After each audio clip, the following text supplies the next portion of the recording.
I'll be honest with you, I have not got the first clue what Warner Brothers and DC Films are doing. I also don't know if we're actually allowed to be excited about a new Star Wars thing, but I think we're excited about that new Predator movie. That looks pretty good. And with Bullet Train in cinemas at the moment, and Brad Pitt's acting career coming towards its end, supposedly, we get into a whole discussion on the movie star and ask the question, are they dying? Are movie stars dying in favour of another type of actor? What makes a movie star? All of it. We get into it all on this episode. Welcome to the madness.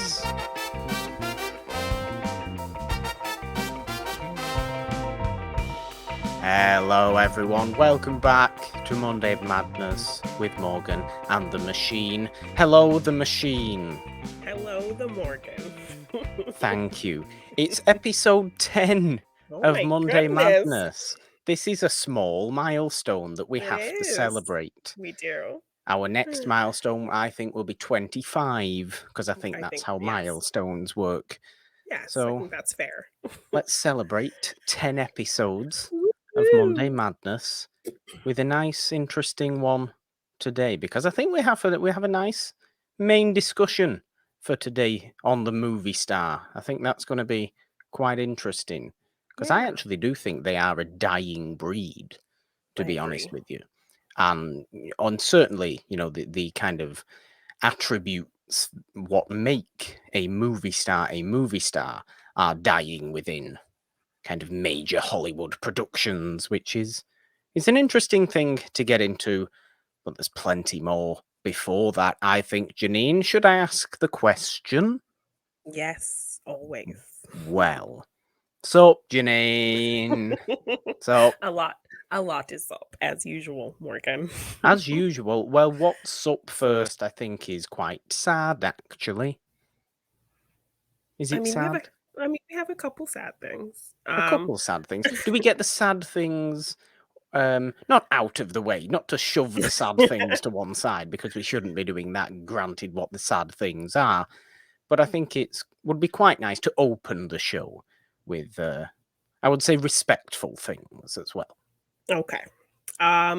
Well, we just found out the Batgirl movie has been canceled indefinitely. And DC is moving forward with a 10-year plan, apparently. We heard all of this on an investor call from the new Discovery CEO, now that's Discovery Plus owns Warner Brothers. So, Now, this is the Discovery off of the Discovery Channel. Yes. Which is weird to me. Like, why do they now own... Yeah. Like, I did not know Discovery Channel 90 Day Fiancé channel had money like that to be, buying major make studios. a great deal. It doesn't make a great deal of sense to me at all. And look, admittedly, I haven't looked into the financial kind of aspects of this. I've just kind of taken it as a piece of news that has come to me in the past week. I think a lot of people were pissed, at the cancellation of this movie because it was a huge kind of point of representation. Oh yeah, I'm talking about, aside from the movie, I'm talking about just but now this kind of buying situation. Yes, but now this 10-year plan, I'm seeing a lot of people like actually kind of optimistic and excited about it. I'm still kind of like, I don't know, this guy doesn't seem like he really knows what he's talking about. Like, he is comparing it to following this Kevin Feige model. But the difference there is that Kevin Feige actually knows about the source material. He knows pretty a lot well about, as well, yes, actually. He knows a lot about the source material. So on top of just being a very intelligent, producer and things like that, he is very fully aware of what he has, what these characters mean to people, and the stories of these characters. So yes, you can try to follow this Kevin Feige model, which is what he mentioned in the Marvel model. But I think what makes Marvel stand out that much more is that you do have that person who understands the source material. So if Yeah. you're putting somebody in there, um, who does have that great mind for producing and creating and that executive mindset, yeah, you can do a lot, but when you're working with beloved characters that have, you know, years long history and stuff like that, you need someone who understands how that works and doesn't just see the money making blockbuster side of it. Yeah, Because I and think Kevin also Feige is maybe capable of seeing both sides. He's seeing the financial potential of these franchises and these characters, but he's also seeing the love for these characters, what they mean to people, and the kind of nerd culture and comic culture and, you know, history of these characters. He understands both and he's able to put them together. So you can say that you're going to follow that model, but you also kind of have to understand not just the financial side, which I feel like that's all they have right now is people who understand that side of DC. well, look, I've read one of the articles that came out when this buying news was happening, when this new, Warner Brothers Discovery CEO or whatever he's supposed to be, studio exec, Yeah. to use an old David Hollywood, Zaslav, I think his name yes, is. Yeah. um, to use an old type of phrase, I suppose. But one of the things he was saying was that they are just focused on making the best possible movies, which seems like a nothing statement, but I kind of took that as as quite a positive thing, and I'll try and explain why, as a differently positive thing to the MCU, because we're naturally going to compare. We're naturally Yes. going to compare. Mhm. People naturally compare the two things because they are the two biggest comic book entities in history, Yeah. surrounded with all these characters. Sure, makes perfect sense. But as you just said there, following the Kevin Feige Marvel model, and you've said it as David Zaslav, I hope that is his name, um, maybe doesn't know DC characters and their backgrounds, the little bit of in and out of them And that I'm not saying Feige it's does with Marvel. necessary. No, Yeah, that and I'm not Feige saying does it's with Marvel necessary. characters. No, I feel like it just helps, you know, a no. great deal. But I then look at that statement of we just want to make good movies, or we just want to make the best movies that we possibly can make, as a positive thing, and a different thing, because I do not want DC movies to follow the Marvel model. Because for God's sake, they're not going to be able to do it as well, because it can't possibly be done as well now, because it's been too long. Yes, and they've just had a really There's rushed start literally, trying at to be this like point, Marvel. Mhm. there is no rivalry. So you might as well just Do make your individually, and I really do mean individually, the best movies possible. with these Not trying, characters. yes, you can have a 10-year plan, doesn't necessarily need to be all interwoven and No. university like the MCU is. And I don't want it to be that. I mean, if you're asking me, I don't want it to be that. I would like it to be a series of fantastic individual movies about DC characters like the Batman was. Yes. Oh, and where you're trusting your filmmakers to do their style, their vibe, and put their energies into it. You know, Yeah. Todd Phillips had the freedom to do what he wanted with Joker. Um, same thing with the Batman. I think each filmmaker, James Gunn, had the freedom to kind of Yeah. do whatever he wanted with Suicide Squad. So, getting filmmakers to put their flair and style on this group of characters from the DC universe, I think those movies have been the most entertaining, the most successful, kind of doing their own thing. So Yeah. I feel like that's the formula they kind of need to follow. But if their plan is to Even, do this 10-year plan, and he only listed like the three kind of biggest entities in yeah. the DC kind of catalog, which I don't know if that speaks to just his lack of knowledge or if he is really just planning on making movies with just the biggest characters, which will be kind of boring. It's almost like, But would it? I mean, But I would don't it? know. We are. Well, I think we are too used to the MCU and their but universe building, and I think what is a somewhat negative aspect of the MCU is the fact that sometimes you can't watch one movie on its own because it makes little sense if you don't know the rest of the movies. And I keep saying I want as though I have any saying power whatsoever, and I don't like being like that.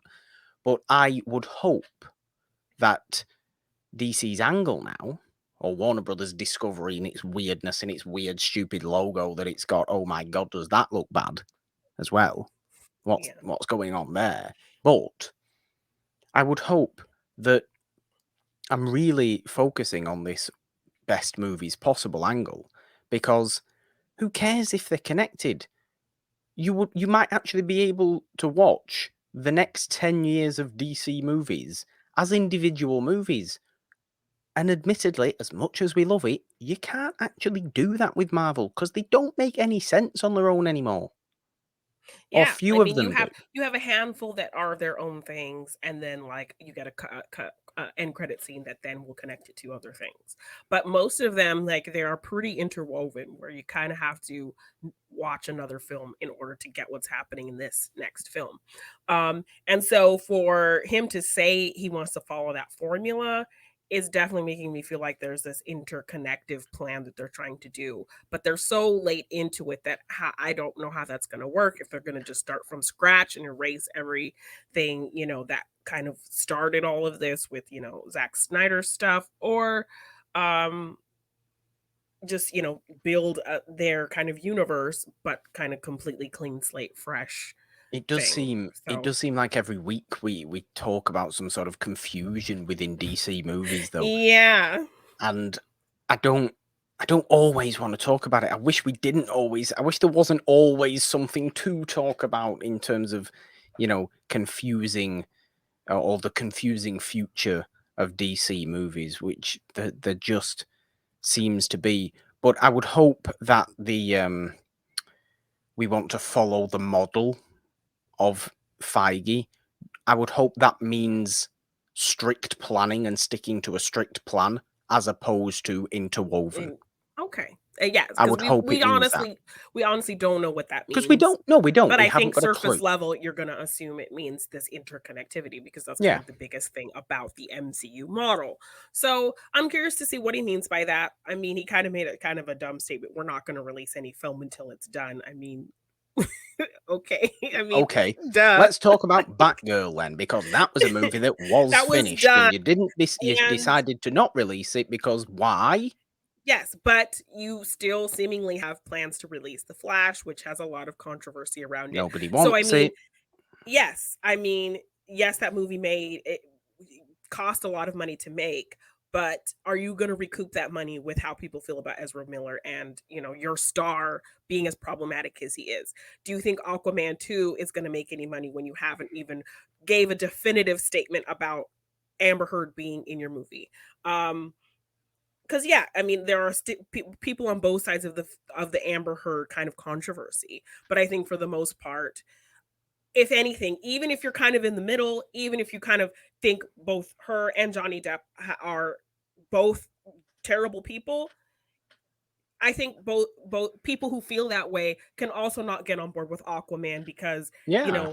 they fired him, but why aren't you firing her if they are both, in the same kind of boat in terms of how they look to audiences. So, I think a lot of people are not going to be behind having her in that movie. So do you really think Aquaman 2 is going to make any money? And why aren't you releasing any information about those movies going forward?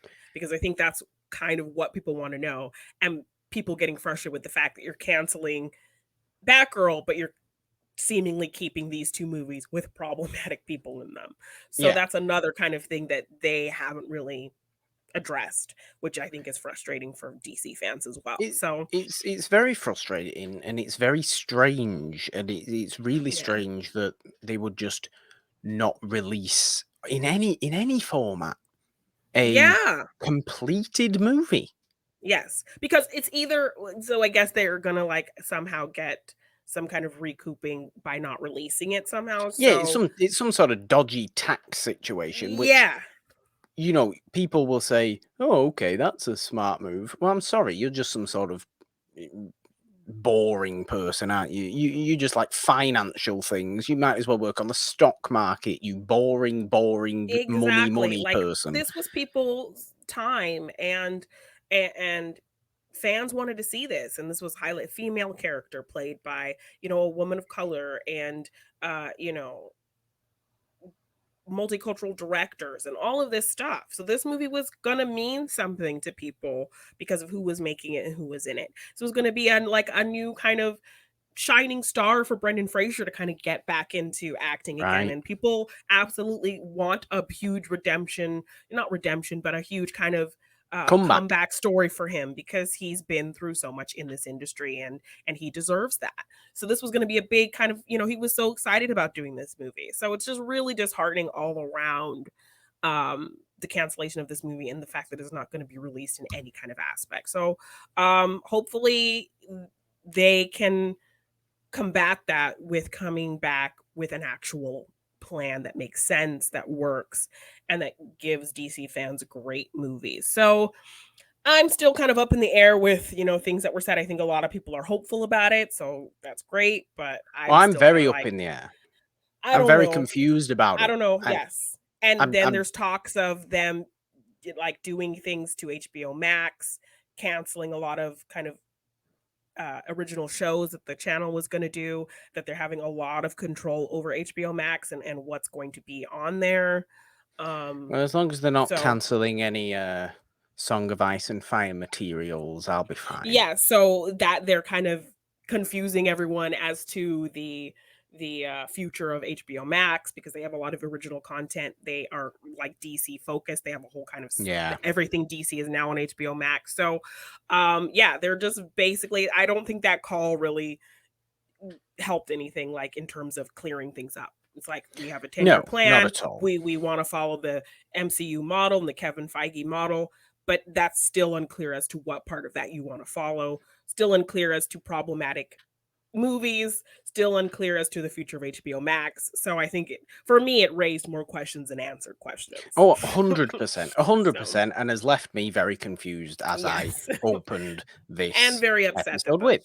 Batgirl has been canceled. So, and it has Yeah. me worried about Blue Beetle, that was going Oh, to be God, another yeah, I kind of, forgot about that. yes, that's going to be a smaller, not as well known character played by a person of color. So, I think a lot of people are kind of Yeah, concerned Miguel that, from Cobra Kai, isn't it? yes, yes. So, another kind of hit to people in terms of big representation and a smaller character not getting their due. So people are concerned about that as well. So yeah, I'm still kind of confused. Valid So concerns.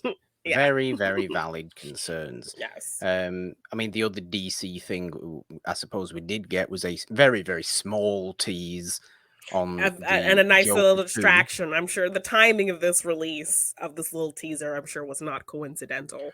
All all it's made all it made me want to do. I mean, it's only about what 15 seconds long, but Yeah, of it's shadow, of ridiculously short. silhouetted motion graphics. But you obviously get kind of it just Confirmation. says Phoenix, Gaga, and Joker Folie A Deux, which is or Folie A Deux or whatever it's called. Yeah. Mhm. Which is a ridiculously kind of pretentious title, and I hate it. And I believe it's 10/4/24 is when it's coming out. That's what it said, I think. I want to say. Now, does that mean the 10th of April or the 4th of October? Because I'm is it thinking British? October. Is it? Oh, Sorry. Is it American dates or is it I every want other to say it's country? American date, so it's probably October 4th, 2024. I think. Okay. I can't remember if it was 23 or 24, but I Now, want to look. say there was like a symmetry to the numbers. I can't Okay. remember. I So see. maybe 10/4/24, I think. But All it made me want to go and do was watch Top Hat because you had the cheek to cheek cheek to cheek song. song, Yeah. and I just this is nice, Fred Astaire, Ginger Rogers, or alternatively Morgan's preferred version of Cheek to Cheek, which is actually Louis Armstrong's and Ella Fitzgerald. Their version. Yes, exactly. It's way better. It's way better than Fred Astaire's version. Yes, no, me and my little brother, like, I don't know where he heard this song. He just started, like, randomly singing it. So, like, we'd just be sitting and all It's of a so sudden, much better. "Heaven, I'm in heaven." Like, why are you singing that? I don't know. Do you even know that song? I don't know. Because he, at the time, I think he was maybe like 17 or 18. And he would just randomly come out with the song. He heard it somewhere and got it stuck in his head. So, yes, It's a great he would song. randomly sing the Louis Armstrong version. But It's a great song, but it yeah. did make me just want to go and watch Top Hat Yeah. rather So than watching get excited Joker about 2. this movie. Yeah, and I However, think the uniqueness of what this, second Joker movie appears to be is musical, yeah, is exactly the kind of thing that does give me that shred of hope. I want something individual unique things, and like I said, yeah, individual movies going forward for DC. Do that, because you cannot do a interwoven universe as good. So accept that you can't do it as good as your main rival and make yourself different. Make yourself unique. Yes, you have all these fantastic characters, but we got the Batman. Everybody really liked the Batman. It was a very successful movie, critically, financially. Literally everybody liked it. yeah, We don't even ever have to speak about it again. And I don't mean speak about it again, but we don't have to see the Batman 2 with Robert yeah, Pattinson and the everything. We don't 10 need it. picture deals and, Have it. yeah. Have that as that. Go and do a Superman movie that's totally individual. Do this weird Joker I movie. mean, that's how superhero movies started. Like, it was these Exactly. individual one-off kind of things, like, and then over You weren't time, worried about how it all yes, fits in. if it looked good, if people enjoyed it, then that's when you think about kinda going forward with more. You Exactly. didn't really have a plan, you know? No, having a plan is a good thing, Of but course. You kinda it's see what happens before you kind of, you do. Um, but it's strange, really, because I still haven't seen or even have any desire to see Joker, because Oh, it wow, still you comes still haven't seen across. that? No, and it still comes across like a slightly weird, uncomfortable kind of movie in a It quite is. It strange is. way. It's Not one of in a those movies where I can watch one time, appreciate what it did for what it was, and then I kinda don't need to see it again. I haven't watched it again since the first time I watched it. yeah, So, but I think it's worth this seeing the one time, though, okay, so but this second movie, I'm genuinely interested in, because it's going to be unique and weird and a superhero musical. Just yeah. that is just nobody's What is done that? What that. does that look like? What does that look like? That's not been done. Yeah. So I like that. Make very, very unique movies rather than formula movies. Because formula movies are what Marvel does very, very successfully. But occasionally un what's the kind of word I'm trying to think of? You almost feel like it's going through the motions.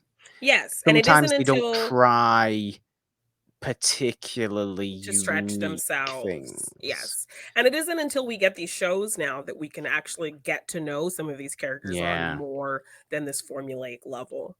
So it Yeah. takes that extra time to get to know deeper kinds of ins and outs of characters like Clint Barton and Bucky Exactly. Barnes and Exactly. so It's all very strange. yes. There's hit and miss with DC things going forward, and what we're hearing. I'm sure we'll hear plenty more, and I'm sure we'll hear plenty more clarity, I think, once everything that's still set to be theatrically released that are as we Yeah. will call them, dregs of the old time. Once all Yes. those have actually been released, I think we'll get more clarity on an actual future. Yes. So once we kind of clear the cobwebs of, the Shazam and the Black Adam, Yeah, and if they're bringing Ben Affleck in, it's seemingly that Aquaman is more moving forward as well. So yeah, once we kind of figure out those three slated things, then that's when they kind of work in this 10-year plan. I don't know. So we'll see, I yeah. guess.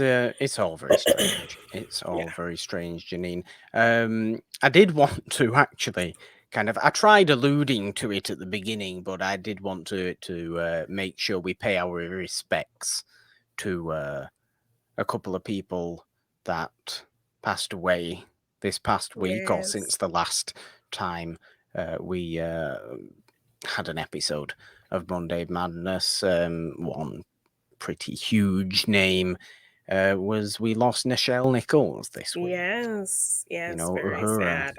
Hmm. from Star Trek, who we of course love and we grew to love more during our Star Trek series Yes.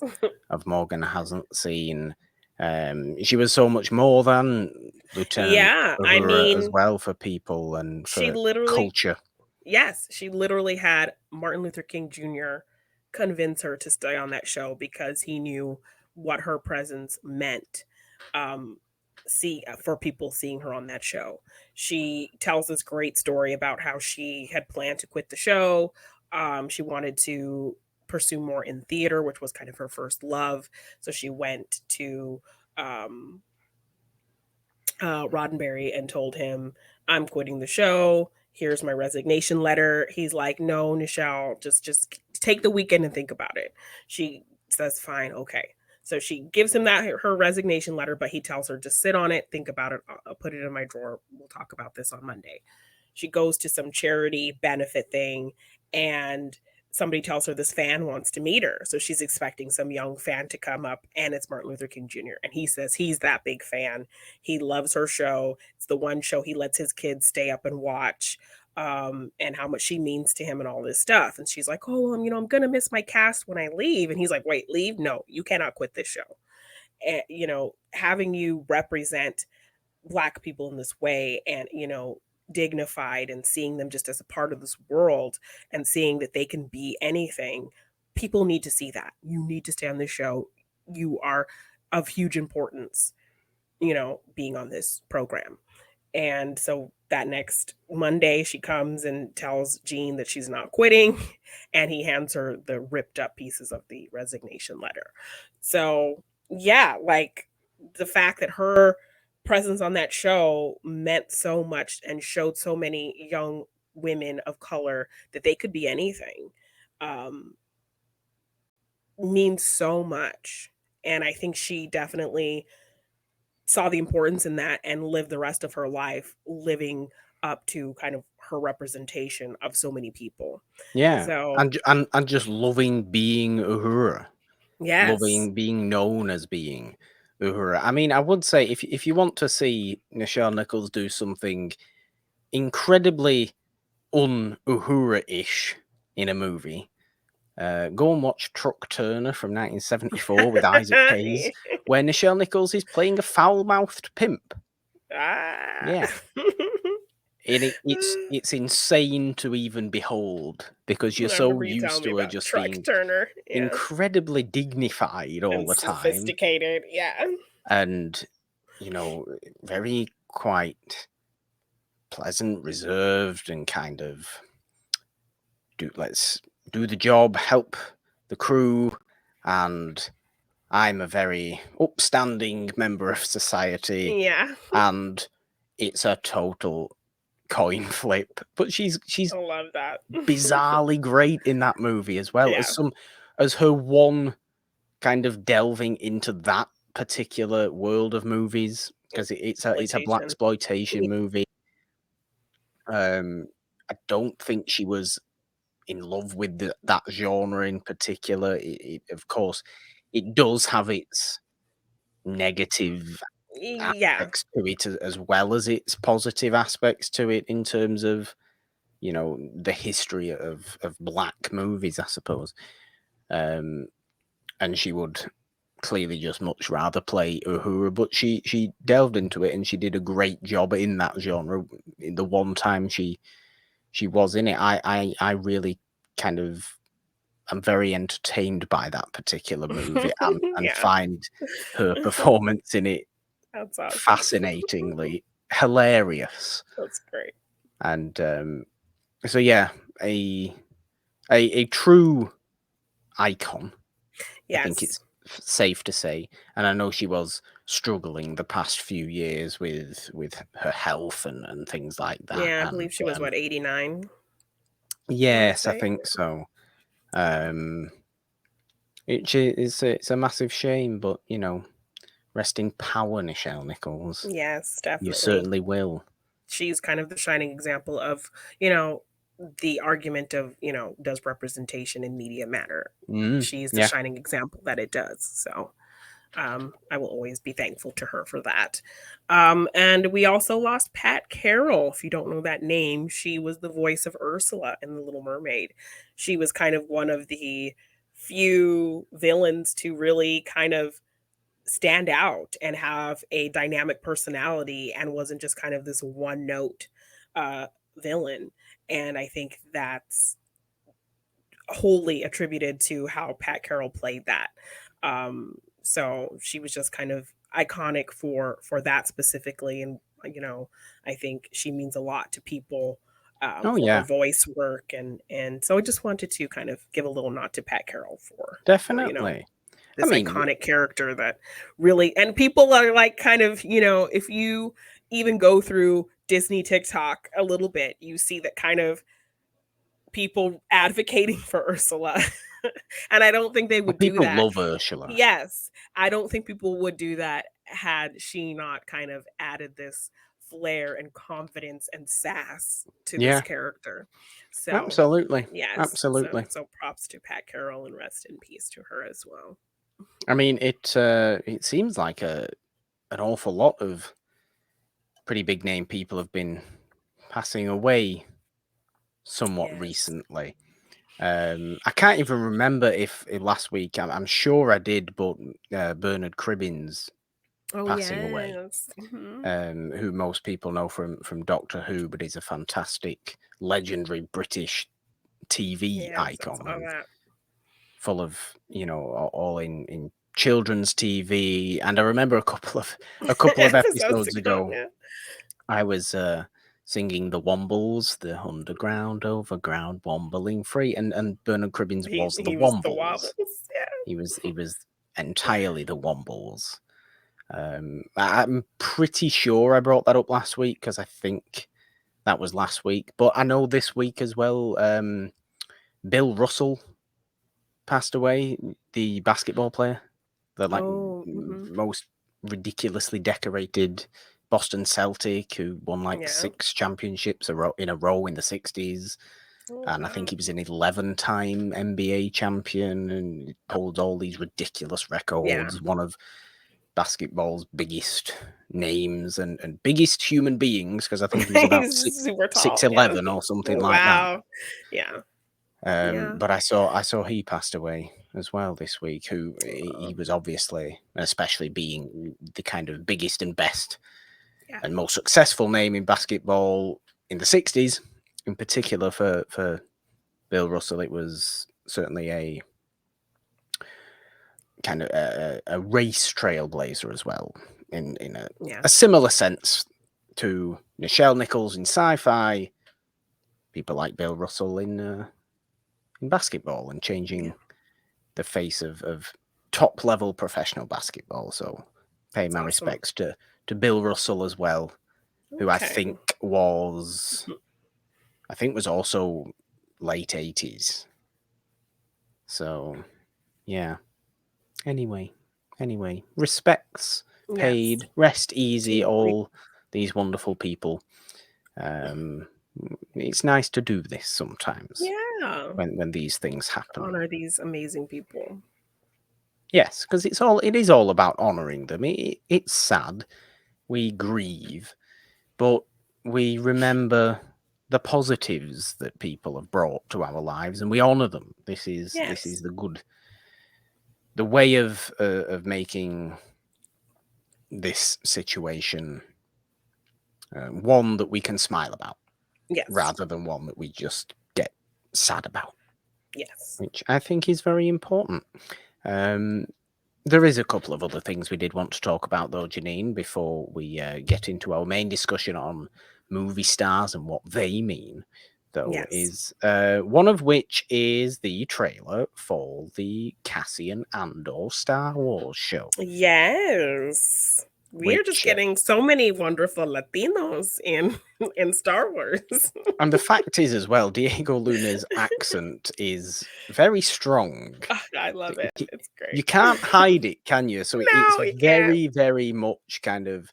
I expect, all Mexican people are just like, oh yes, this is great. This is We're wonderful. having no hiding this time, and Yes. I suppose they were like this with, this was the same case in Rogue One, wasn't it? Because he was obviously in Rogue One, and you forget that Rogue One was 6 years ago, Yes. Um 2016. yeah, so and it's another case of like Obi-Wan, where you're gonna have to do a lot to make people care about this story when you know how it ends up, you know? Yes, you do. So you know how it ends for him, but you still have to get us invested in what happened leading up to that or what Well, happened before that. I So, think this show looks really they've been quite yes, interesting. they've done a lot, in the past with kind of telling stories like that. So I'm it's not me thinking they can't do that, but I always just kind of go into shows like this, these kinds of prequel shows, like, okay, please make me. I know what happens to this dude. Please make me, you know, care about how we get, to Yeah, this later point. this particular story that he goes on, because Yeah. it's it's going to be Cassian Andor's Diego Luna, and his journey to becoming a rebel after having been involved with the Empire Yeah. in the early stages of the Empire. He defects and becomes an early rebel, doesn't he? So this Yeah.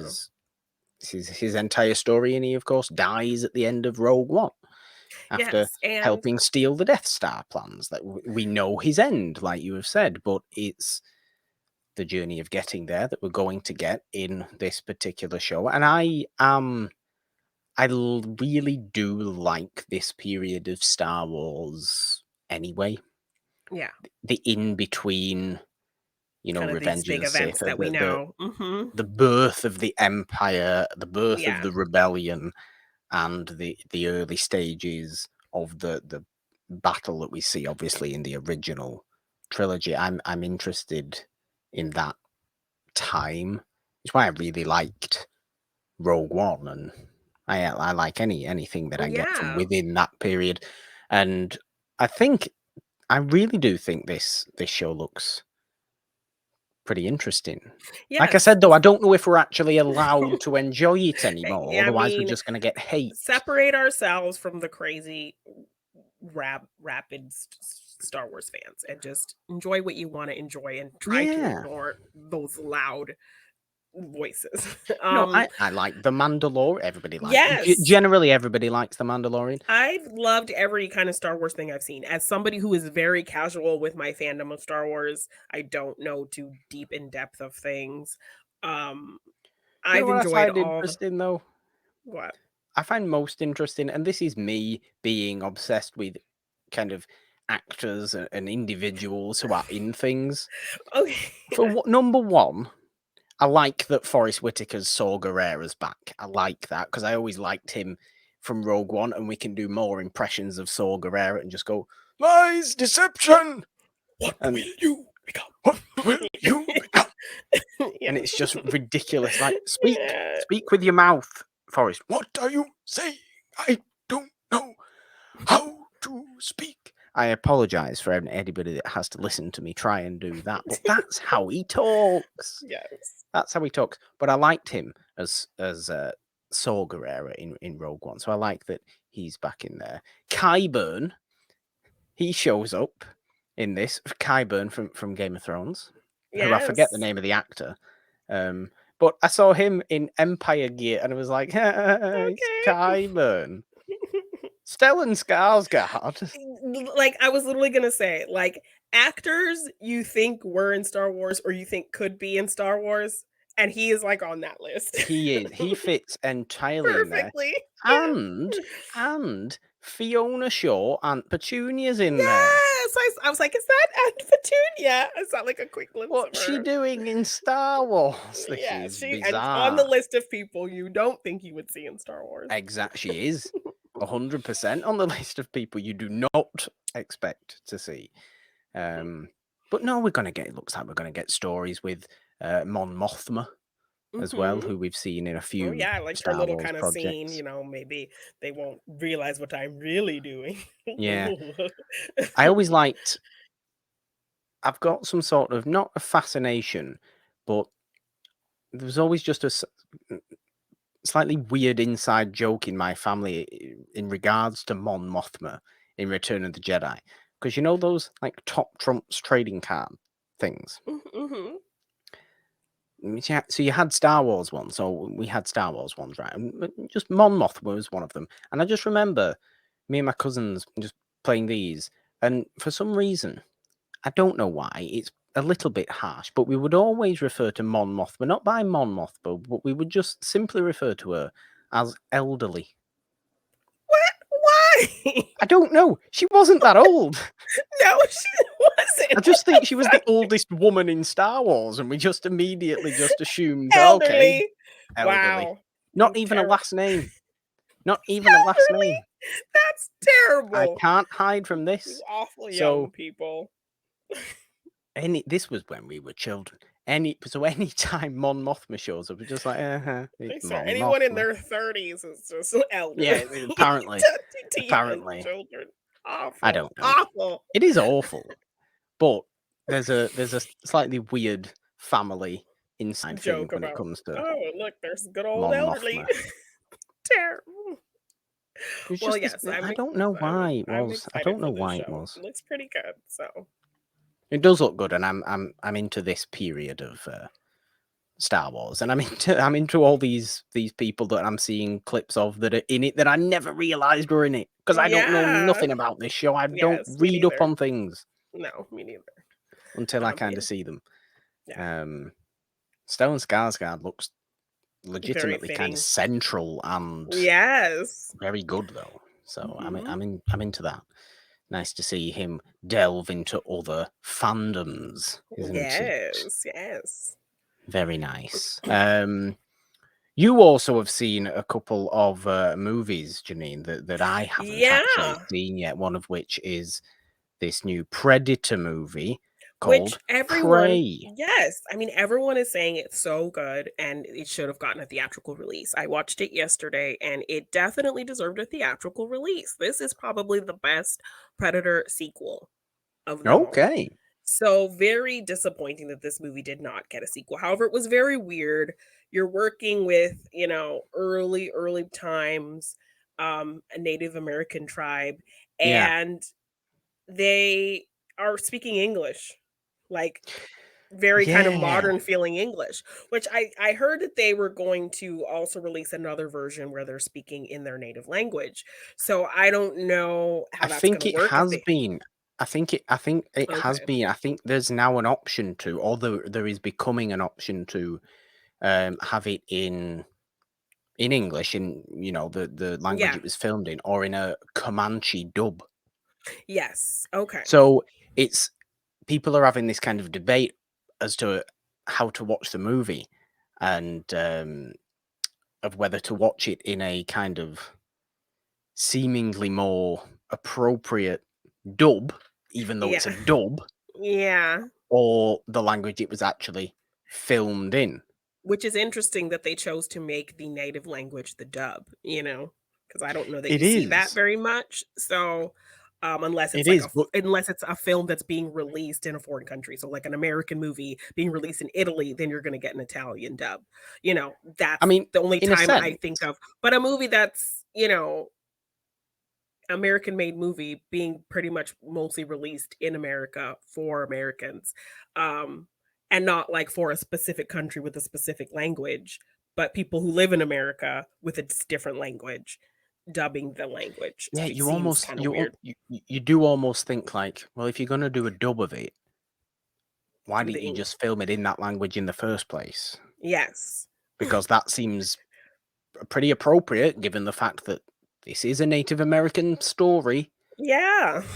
The predators going after Native Americans, so why Because would it yeah, so not I be didn't in a know if they Native were American doing that language? or if they were kind of just trying to play the sensibility that, like, we just have to imagine subconsciously that they're speaking in their language, but they're to us, we're hearing English. So I don't know if that was kind of the thing that they were doing. Look, I So it mean, was a I bit think jarring at first, yeah, but kind of once you get into the movie, it was fine. And but yeah, hearing that they are overdubbing with the native language seems kind of weird to me, but it is because I wish that if they were doing that, it would have just been filmed that way yeah, rather than it kind of being done a little bit retroactively, which because you which also have seems a bit strange. We are because so used to seeing, um, you know, non-English speaking characters speaking English in movie history, aren't we? We're so used to that because the movies themselves are made in English. yeah, So it's nothing new, but if you're going to actually be as historically accurate as you now appear you want to be, which I then believe yeah, is actually the right thing to do, yeah. then why wasn't it done in the first place? Exactly, so that seemed weird, and then you also have a bunch of kind of French characters in there, but they're all speaking Oh, French. They're speaking French, and their subtitles are in French, so they really don't care for you to know what they're saying. Because strange. like, I have my subtitles on all the time. Yeah.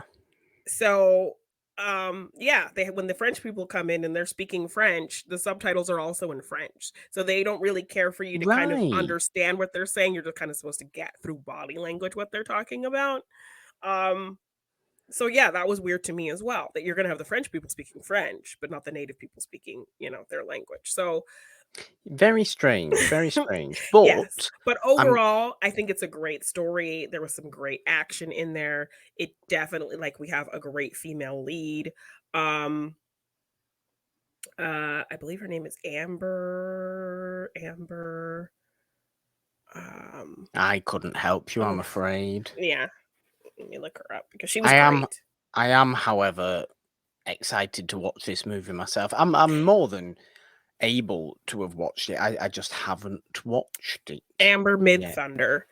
Okay. Um Yeah, so I think it was definitely a great kind of prequel tale of kind of this first predator coming to Earth and having to kind of take on this native tribe and like the young girl she wants to be a hunter, she wants to be a tracker, but they won't let her hunt is kind of the thing. So Yeah. she's been raised to learn about medicines and healing, so she knows those things really well, but she also is very talented with an axe, she knows how to hunt, she knows how to track and all of these things, but her older brother and the other men in the tribe like refuse to take her serious. Like her brother kind of he hunts with her and he respects her and they have a good relationship, but he's also very protective of her and kind of doesn't want to admit that she's like to her that he trusts her enough to kind of, you know, be out there with Yeah. him hunting.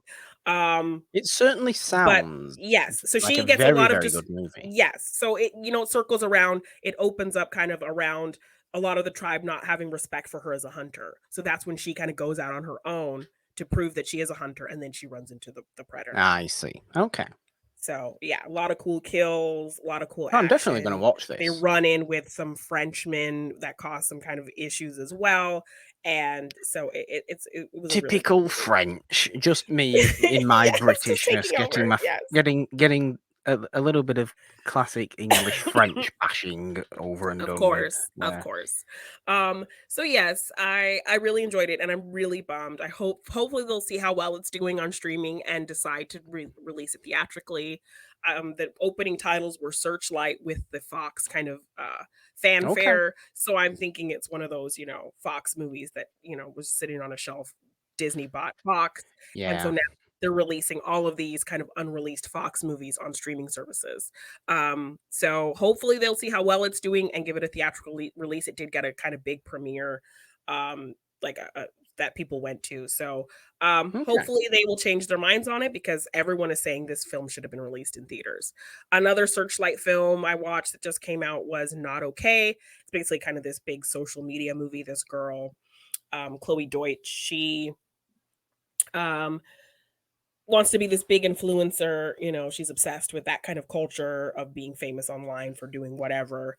So she decides to pretend that she's going on this writing retreat in Paris, only for there to be a big bombing in Paris, like right where she said she Oh. was, like maybe 5 minutes before the bombing happens. Oh. She wakes up and everyone's like, "Oh my gosh, are you okay?" Da, da, da. So then she kind of goes along with the story that she was there during the Oh, bombing that's and that she's a big interesting. survivor and she's getting all these accolades from it because she wants attention from this guy. She's a like a copy editor. She's like a photojournalist.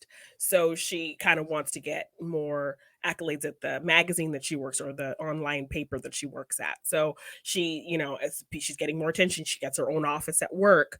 The guy who's this huge influencer played by Dylan O'Brien, who's kind of like this stoner kind of white rapper kind of guy with like, Okay. buzzed hair, kind of looks like a Pete Davidson neck tattoos and So that it kind of is Pete vibe Davidson. essentially, but more of kind of like uh, a white urban talking kind of guy, The love child of Pete Davidson and Chet Hanks. Yes, he's very that kind of vibe. And Okay. she like really likes him and he has like a huge social media following. So she kind of goes along with it. She kind of goes through this whole thing to get him in the first place because they work at the same kind of thing, but she's not very well known and people don't really like her because she's just kind of things just go right over her head. Like a gay guy and a lesbian woman who work at the paper and they kind of are do a really good job and get a lot of stories and stuff like that. They're in the elevator and talking about going to a homosexual bowling night or whatever. And she's like, "Oh, can I come?" And they're like, no, it's just for gay people or whatever." And she's like, "Well, you know what? I kissed a girl once at NYU, so I think we're all a little gay, aren't we?" Like, and they're just like, "This bitch is so tone deaf." So Hmm. she's very much tone deaf. She Yeah. really, so yeah, so she ultimately, yeah, pretends like she was through this Okay. bombing. She befriends a girl who's big on social media because she actually survived a school shooting. She has a lot of trauma from it, but she speaks Hmm. out. She does speeches, and everyone kind of loves her. And she develops this friendship with her, like, because she has no friends really. But now she's getting all this attention. I, She befriends this girl who's actually been through real trauma. And so then she kind of starts feeling guilt. But yeah, they don't make her out to be a very sympathetic protagonist. They no, I like definitely this. lean into how terrible it is what she's doing. They don't try to make you like her. And so yeah, it's definitely a really kind of fun take on a social media kind of movie and the obsession with that and what people will do, the lengths they'll go to for this notoriety on the internet. See, So movies like this are what I hope get spoken about in 30, 40, 50 years yes, so when we I it was speak a about really like the early 2020s. yeah. This is what I hope, these kind of timepieces, the cultural timepieces are exactly what I am kind of really into. This is also the kind of social media movie that I'm I'm into. It reminds me of that Ingrid Goes West movie from like Yeah, so 2017 with Aubrey Plaza. this would definitely be a great trilogy, The Social Network, Ingrid Goes West, and Oh, Not The Social Okay. Network's too self-serious. Um, Well, I mean, I think it's just another it's comparable to this movie in the fact that they're not trying to make you love this guy. He's your no, protagonist, but they're not trying to make you love him. They're not trying to justify any of his actions. It's just very kind of real in showing how kind of duplicitous somebody can be in this desire to have this internet fame. So I think yeah, it just equates in that sense. And it also kind of shows you the elevation or the evolution of social media and how it's grown since something yes, like Facebook to now. So that's why yeah. I think that would make a good trilogy. Social Network, Ingrid Goes West, kind of somebody on the outside It's getting in such on this obsession side and then someone kind of getting in fully and how that affects them. It is actually such a good evolution type thing. Yeah. The creator, the stalker, and the actual fake celebrity Yes. in So what definitely. people kind of want to be. Yes. So I You know, think that was because definitely a Ingrid strategy. Goes West time, I think, came out 2017 at a time when, yes, Instagram was there kind of were. becoming a It bigger was, thing. Yeah. it was, yes, but that came out at a time when, yes, okay, more and more people were becoming, you know, quote unquote content creators online, but it was, you know, a kind of it was very fan stalker kind of prevalent Yeah. era of a kind of couple of years era. But now that so many people are doing things, I mean, ourselves included here, Janine, but so many people are doing things online and wanting to be somewhat relevant. Yeah. What are those lengths you will go to? That is this movie by the sounds of it. So Yes. So I I'm very hopefully you'll much be able into to that. find, because I know you don't have Hulu, but I know Disney Plus has kind of taken over, maybe No, yes, it does. So showing some of. Prey is on Disney Plus. So maybe this Not Okay might be on there for you as well, Okay, because they're okay, both Searchlight, which was kind of Fox. yeah, So I assume it will be. yes, so hopefully you can check it out, because those were two newer movies that just came out that I are believe streaming that were I really actually great. They're really believe entertaining. everything. I actually believe everything that you guys get on Hulu is on our Disney Plus. Okay, because yeah, I believe that is the case. Hulu is part of the Disney Plus package. So like I already had Hulu. Then when I signed up for Disney Plus, it said um, your Hulu is now connected to your Disney Plus Yeah. package, because I believe the package is like ESPN, Hulu, and Disney Plus all together. So Okay. yeah, but yes, Yes. Not Okay and Prey, check it out. I think they're two really solid streaming movies that I think both probably should have gotten a theatrical release, but you know, Well, unfortunately, that's not going to be the case anymore, and it's sad because it makes us a little bit, I don't know, passive in our movie watching.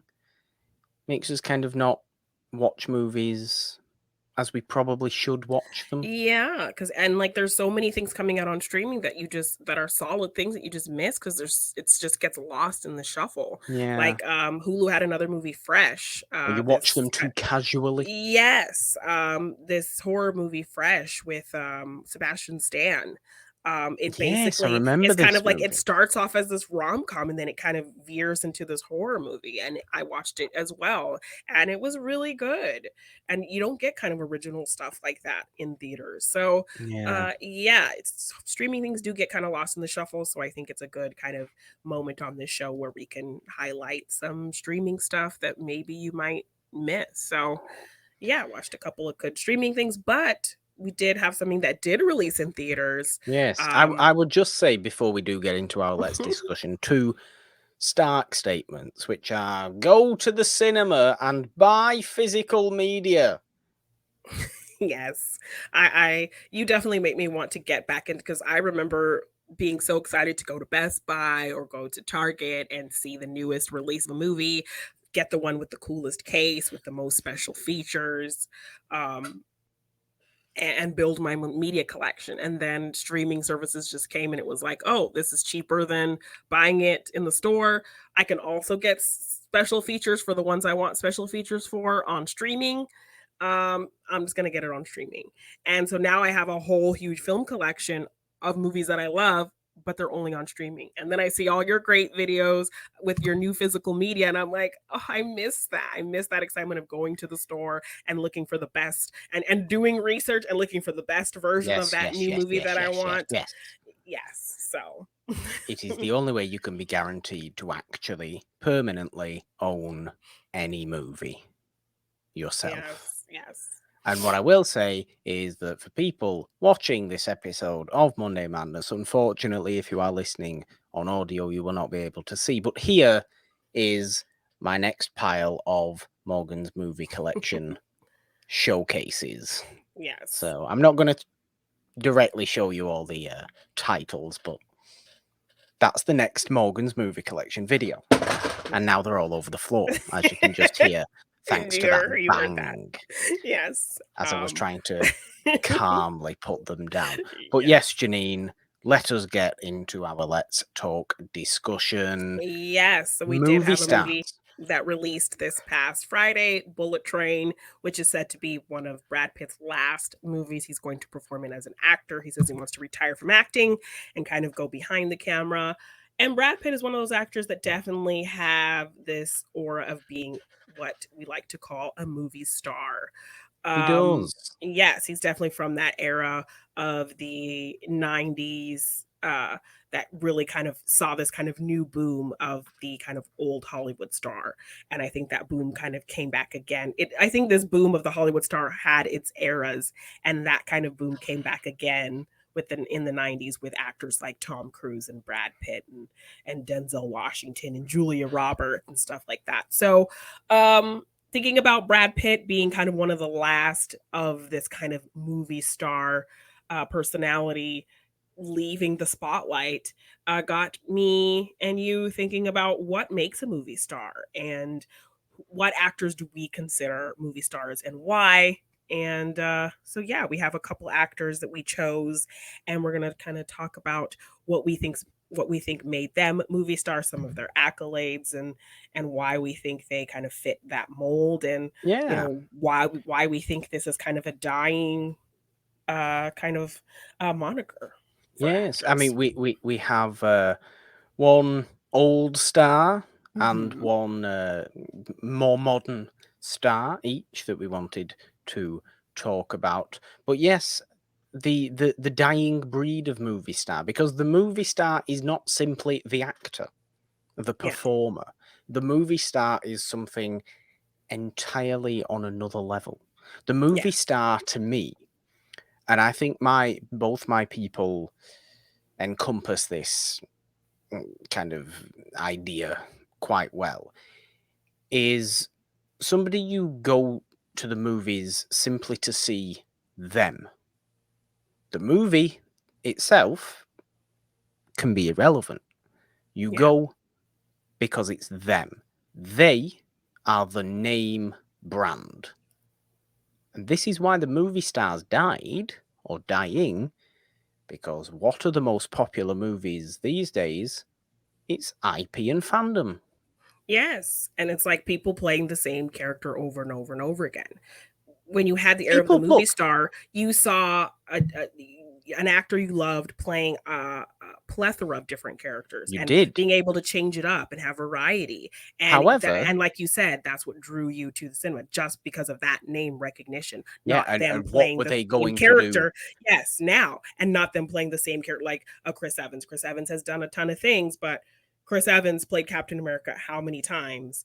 You're Yeah, going to see a Chris Evans movie, but it's him playing the same character that he's played over and over and over again, yeah, it is. It is the like I said, it is the intellectual property or the particular fandom universe Yeah. that is the biggest draw of Hollywood and general movie making in terms of money and finances these days. That Yes. is just the fact of the matter. And back in old Hollywood, this is why I just like old Hollywood. It was the individuals that the actors. We all know there are negative aspects to old Hollywood, but it is all about the people and their own Yes. creativeness. Yes. Creativity, I should say, not creativeness. That's not a word that we should celebrate. And this is why I always like celebrating that, because the movie star is very, very prevalent in that time. And like I said, less so now, even though being a movie star, you don't have to be a great actor. This is the thing. You don't have to be a phenomenal actor. You don't have to be the best actor. Now, a lot of movie stars, a lot of great movie stars are also great actors. Yeah. But Mae West ain't that great as an actor, No, but she she's kinda a did the same thing. phenomenal movie star. Yeah, she had that presence. She was doing something nobody else was doing. She was She was. unique, she And was edgy, and this she is did why what I said she did really well. exactly. But this is why I was also going to kind of not contradict your point before, but movie stars can absolutely play the same thing over and over again if they know how to do it. Yes, and make it feel like, fresh and exciting still.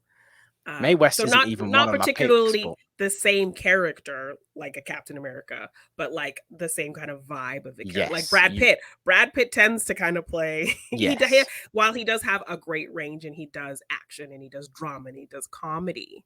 There is a particular style of acting that he does that is has been a through line for several films of his. Um you yeah, know, and look, like a how lot Paul of Rudd is very similar in a lot of roles. Michael Cera is very similar in a lot of yes, roles. this is, I think that is what makes the movie star. They can Yeah. genre switch a lot, but they know what they do well, and they play to that. Yes. And I think And I have my people definitely kind of and fit my that. people definitely play to that as well, I think. But it's why we see a lot of, or a lot more prevalence of the idea of a movie star in old Hollywood, because it is all about the individuals. I think there's a certain mysticism about the movie star, and I think this is another reason that the movie star has. I'm using the term the movie star as kind of the archetype rather than Yeah. any kind of individual. That's why I'm phrasing it like that. But there is a mysticism around the movie star that doesn't exist in the world anymore because Yes. And everybody's all too willing, and well, maybe not willing, but well, maybe willing, but also who's to say that people in the past weren't willing? They kind of just contractually were not allowed to. So that's a different situation. Maybe willing is the incorrect word to use there, but people are more open about themselves publicly. Whether yes. they want to be or not want to be, or do want to be, or are Yeah. allowed to be, or whatever, we know as the public far more about our big name actors than we ever did Ever did. 60, 70 Yeah, I years mean, ago. even in the 90s, like, the mystery was still there. We didn't have all the information about these people's lives at our fingertips. So we Which really we were do only now. seeing which we really were only seeing what they put out there, the persona, them on a red carpet, newspaper. You'd have to read a newspaper or watch a news report to even get a little, tidbit of a scandal or something like that. But for the most part, Any one picture of them was massive news, and you would yes, have and it and you everywhere. yeah, and you'd have to buy a magazine to kind of even see it and read the article on what's going on. But now we have so much information about these people at our fingertips, instantaneous, of what's going on in their lives, what they ate for breakfast. They're showing us on their Instagrams and Yeah. tweeting about, their political views and all kinds of things. So that And we I suppose we, to a point, we like that because it makes us feel connected to them. It does, yes, but it does the intrigue strip is away. kind of gone. Yeah. It does. It strips away the intrigue, and it strips away the opportunity for them to become a movie star rather than simply a great actor, which Or just a many, human many being. people are, or a human being. Seeing them more on social media and having so much access to celebrities now makes them feel less powerful, I think, makes them feel more. It reminds you that they're human. Whereas before, when you didn't have social media and you didn't have every kind of nugget about them at your Yeah, fingertips, these you people were could not you human. could you could conjure your own idea of who this person was. You could make believe that they were very much like a character they played, or a kind of vibe that they portrayed on screen regularly. You Yeah. could make that their personality in your own mind if you wanted to, because you didn't really have any kind of idea of them outside of seeing them in the public eye. And obviously in old Hollywood, this was curated Yeah. incredibly specifically to certain people, to each individual. Especially if you were a really financially successful and critically Yeah, successful if you were a actor gay or actress, actor, a queer actor, that all was hidden away. Like your you were image set up is to everything. be dating somebody so that you would look a certain way and styled a certain way so you would think, And like a John Wayne, very much portrayed as this rugged kind of guy, but outside of that, he, was nothing like a cowboy of him, like a rugged cowboy you'd see on screen. So all of these kinds of curated images that we would see of these people now is kind of gone away. So that's another reason why I think the idea of this perfect, glamorous type of individual is fading away. Yeah, and there's certainly negatives to that as well, because obviously, you know, old Hollywood performers weren't legally allowed to be themselves in Yeah. public, which is horrible. It is horrible. This Sad, is why yeah. I always like to celebrate their individualism themselves, Yeah, so when because we I do like finding out the human side. I like finding out the human side of them.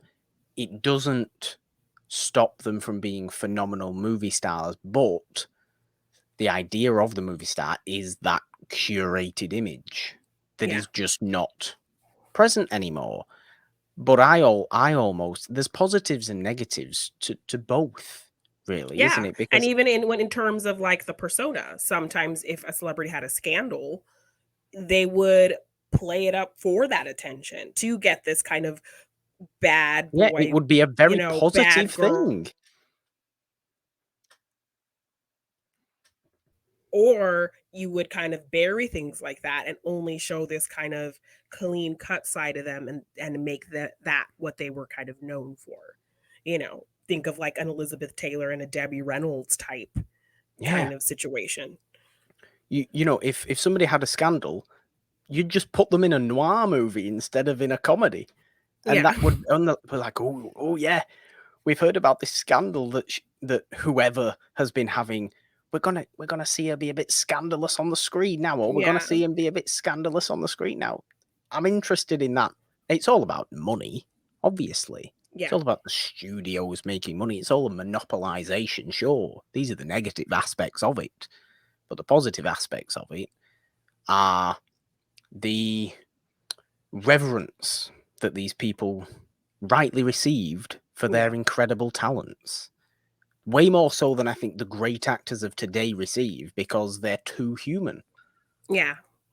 And that's nothing wrong with being too human. Everybody's a human being. We like the openness of it, but they'll never be on the same level as the old Hollywood movie stars were in terms of historical, cultural reverence that will always be there for Yes. those individuals. And this just peak idea of attractiveness and glamour and beauty and Yeah. aspiration for things you wanted to be or somebody you wanted to be with and or somebody you wanted to be like. And It's why um historical figures are always better than our modern, you know, political leaders or whoever in huge.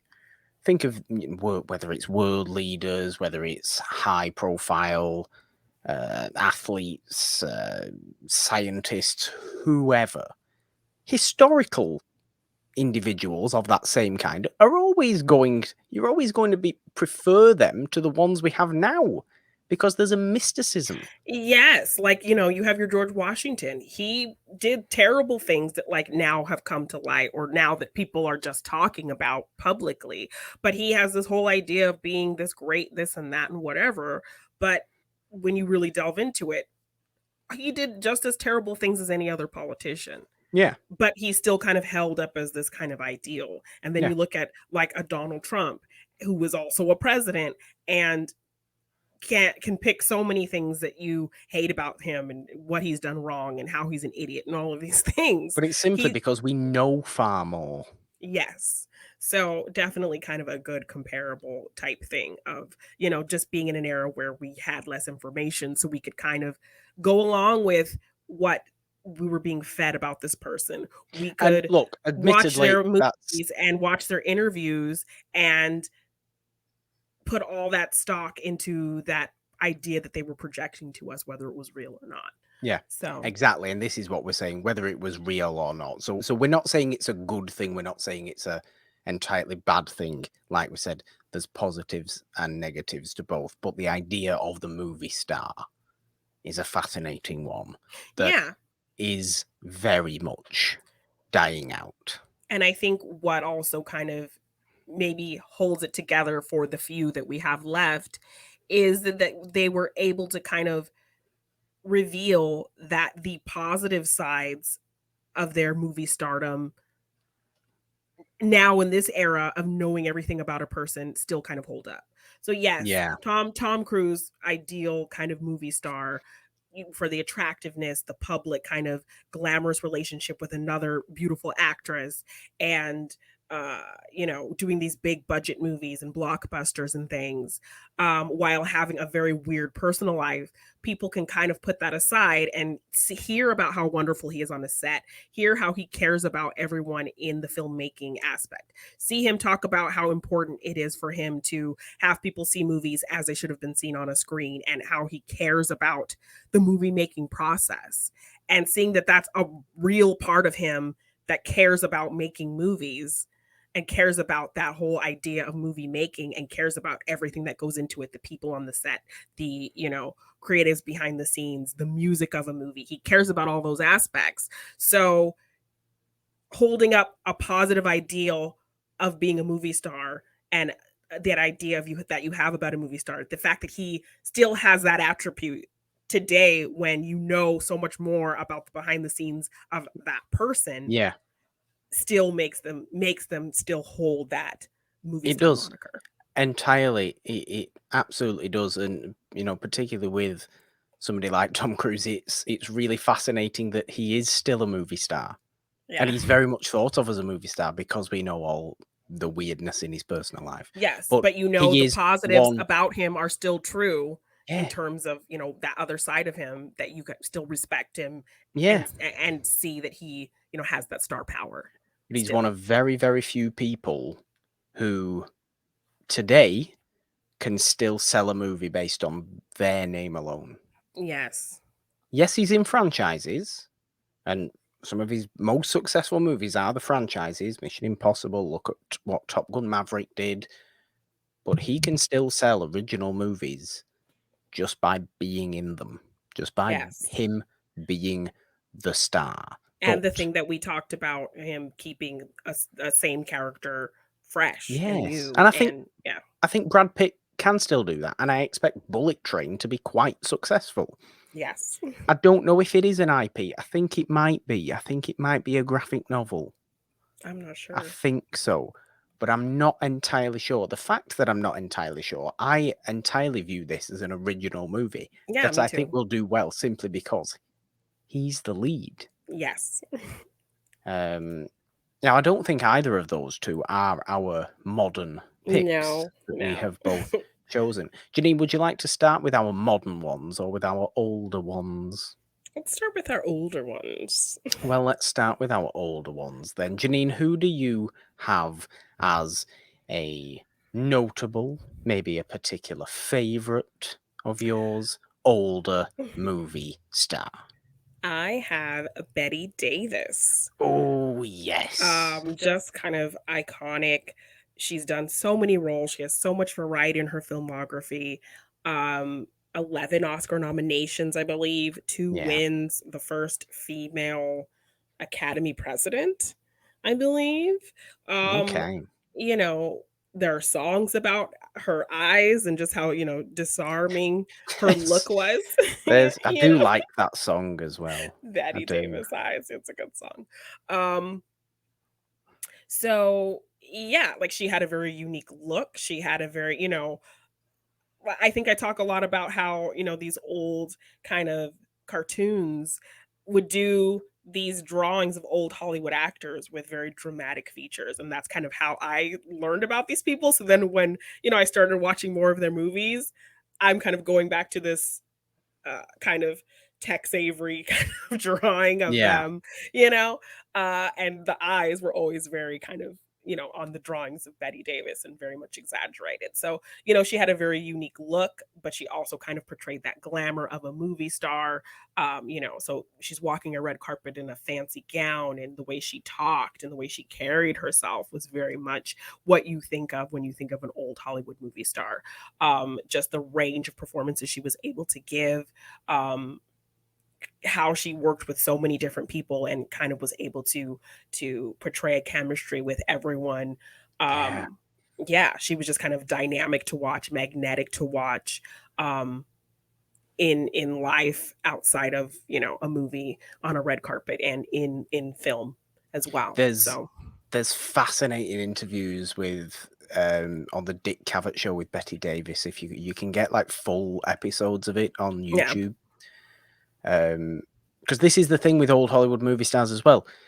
We love them as old Hollywood movie stars, but we love learning about them personally yeah, as because well. we didn't know anything about them that wasn't really directly shown to us or curated for us about them. Yes. So, hearing these kind of stories, like I now know from watching one of these, and I don't think I'll ever forget this moment, that Betty Davis lost her virginity at 26 years old. Oh my goodness. This is a fact that she told Dick Cavett on the Dick Cavett show Yeah. that was out there, and she was Okay. quite pleased. I was a very prudish girl from New England, and I wouldn't do any of that sort of things. I was 26 years old. Okay. I remember her just saying this. It's like the aging Betty Davis in the Yeah. early 70s when she was on this show. Yeah. Um, but these are kind of things that we know about, today's actors, but we didn't know then, or the public didn't know then. But retroactively knowing them, I think, is different to knowing them at that particular time. Yes. But oh my God, do I have such love for Betty Davis? I've got two Yes. massive Betty Davis collections up there. Yes, just the That way she held herself. And she did kind of give off this very kind of confident, a little bit of a bad girl type persona. Um, in things like All About Eve, I think that's probably like her most well known. I think it the is. thing Would I'd you say say, that's the movie that cements her at her most movie star-ish? yes, yes, I definitely think that's probably her most kind of at her peak of fame, of just really nailing down that Hollywood movie star archetype was that movie. Okay. It's certainly. I mean, I do think it's her best movie as well. It's Yeah. tough to say that That it's was the not. first Betty Davis movie I ever saw. It's So so good, yeah, but it's really good. she's so good in many things, and in many types of things. She can do slightly more comedic things. Think about her kind of earlier roles in the 30s, tiny roles that she could have, supporting roles in things like Three on a Match. I think she's in 1932, which is a pre-code kind of comedy or crime comedy. That she plays a supporting role in.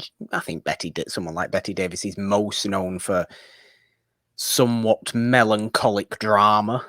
Yeah. You think of what she actually won Oscars for as well, which were of Human Bondage and All About Eve. The I'm Eve, yeah. pretty sure she won for. These are very not, they're very dramatic roles. They're Yes. very almost flamboyantly dramatic roles where she's Yes. sighing and going a lot and rolling her eyes at people, and everything's with a flick of the hair. And giving these very kind of fast, stark monologues and very Yes. snappy dialogue. And then near the end of her life, kind of older Betty Davis doing kind of these horror type Creepy thriller. horror things. Yeah. Yes. So definitely had the range, had the glamour, definitely had the look, has kind of this lasting, like if somebody writes a famous song about you, I Oh think, yeah. you did have that staying power. Yeah. And she could be more than funny as well. Yes. She's most known for dramatic, serious roles, whether it's in straight dramas, noirs, mysteries, thrillers, horrors, even to a point. And a Um, trailblazing woman in just Hollywood in general. oh, So absolutely. yeah. Absolutely. Truly one of the greats. Jeannine, my old Hollywood. Um, I haven't gone with the beautiful lady behind me. I was like, you're picking one of those two somewhere. I haven't picked either of these two Okay. lovely people behind me. I've gone with Marlene Dietrich Okay. because I think Marlene Dietrich encompasses an aspect of movie stardom that Betty Davis doesn't, and it's exoticism.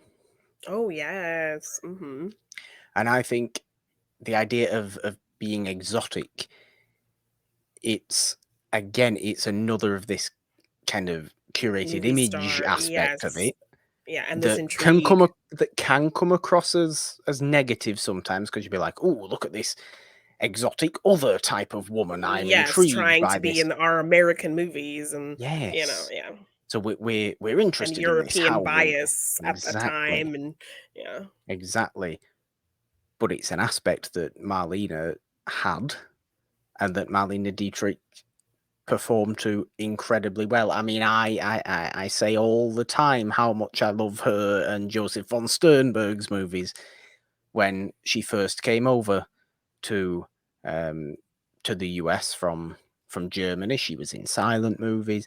I mean, for God's sake, we could talk about silent stars are probably the biggest name stars. People, Yeah. for God's sake, think of Rudolph Valentino and Douglas Fairbanks and Yeah. people like this. Ridiculously, every human being knows these names. Charlie Chaplin, Mhm. people like this, Buster Keaton, and a comedic front. Every human being knows those names. But Marlene Dietrich was incredibly successful critically, financially, Yeah. and talent wise. I just think she is so unbelievably unique. I think there's people that are like Betty Davis, but don't do it anywhere near as well as Betty Davis. But there's no one like Marlene There's Dietrich. no one like Marlene Dietrich. I almost picked Greta Garbo for this exact same Yeah. reason. Another person named in a song. Yes, Madonna and song. another person with somewhat exoticism, because Greta Garbo was Swedish, Yeah. Marlene was German. There's, I think, Greta Garbo also, because she had quite a short career. She retired early and then just became a kind of eccentric art collector for the rest of Yeah. her life, which just fascinates me. That the idea of doing that you wouldn't seem to get with enormous. You think of Dwayne Johnson today retiring and becoming an art collector for the rest of his life. It's not going to happen. Yeah. It's not going to happen. But you'd believe at the time that Greta Garbo would do something like that. Yeah. I also think another aspect of the movie star that's almost makes them more of a movie star is that you can't name a single one of their characters by name. Because you're You going for just their know them name as by their their name. name. Yeah.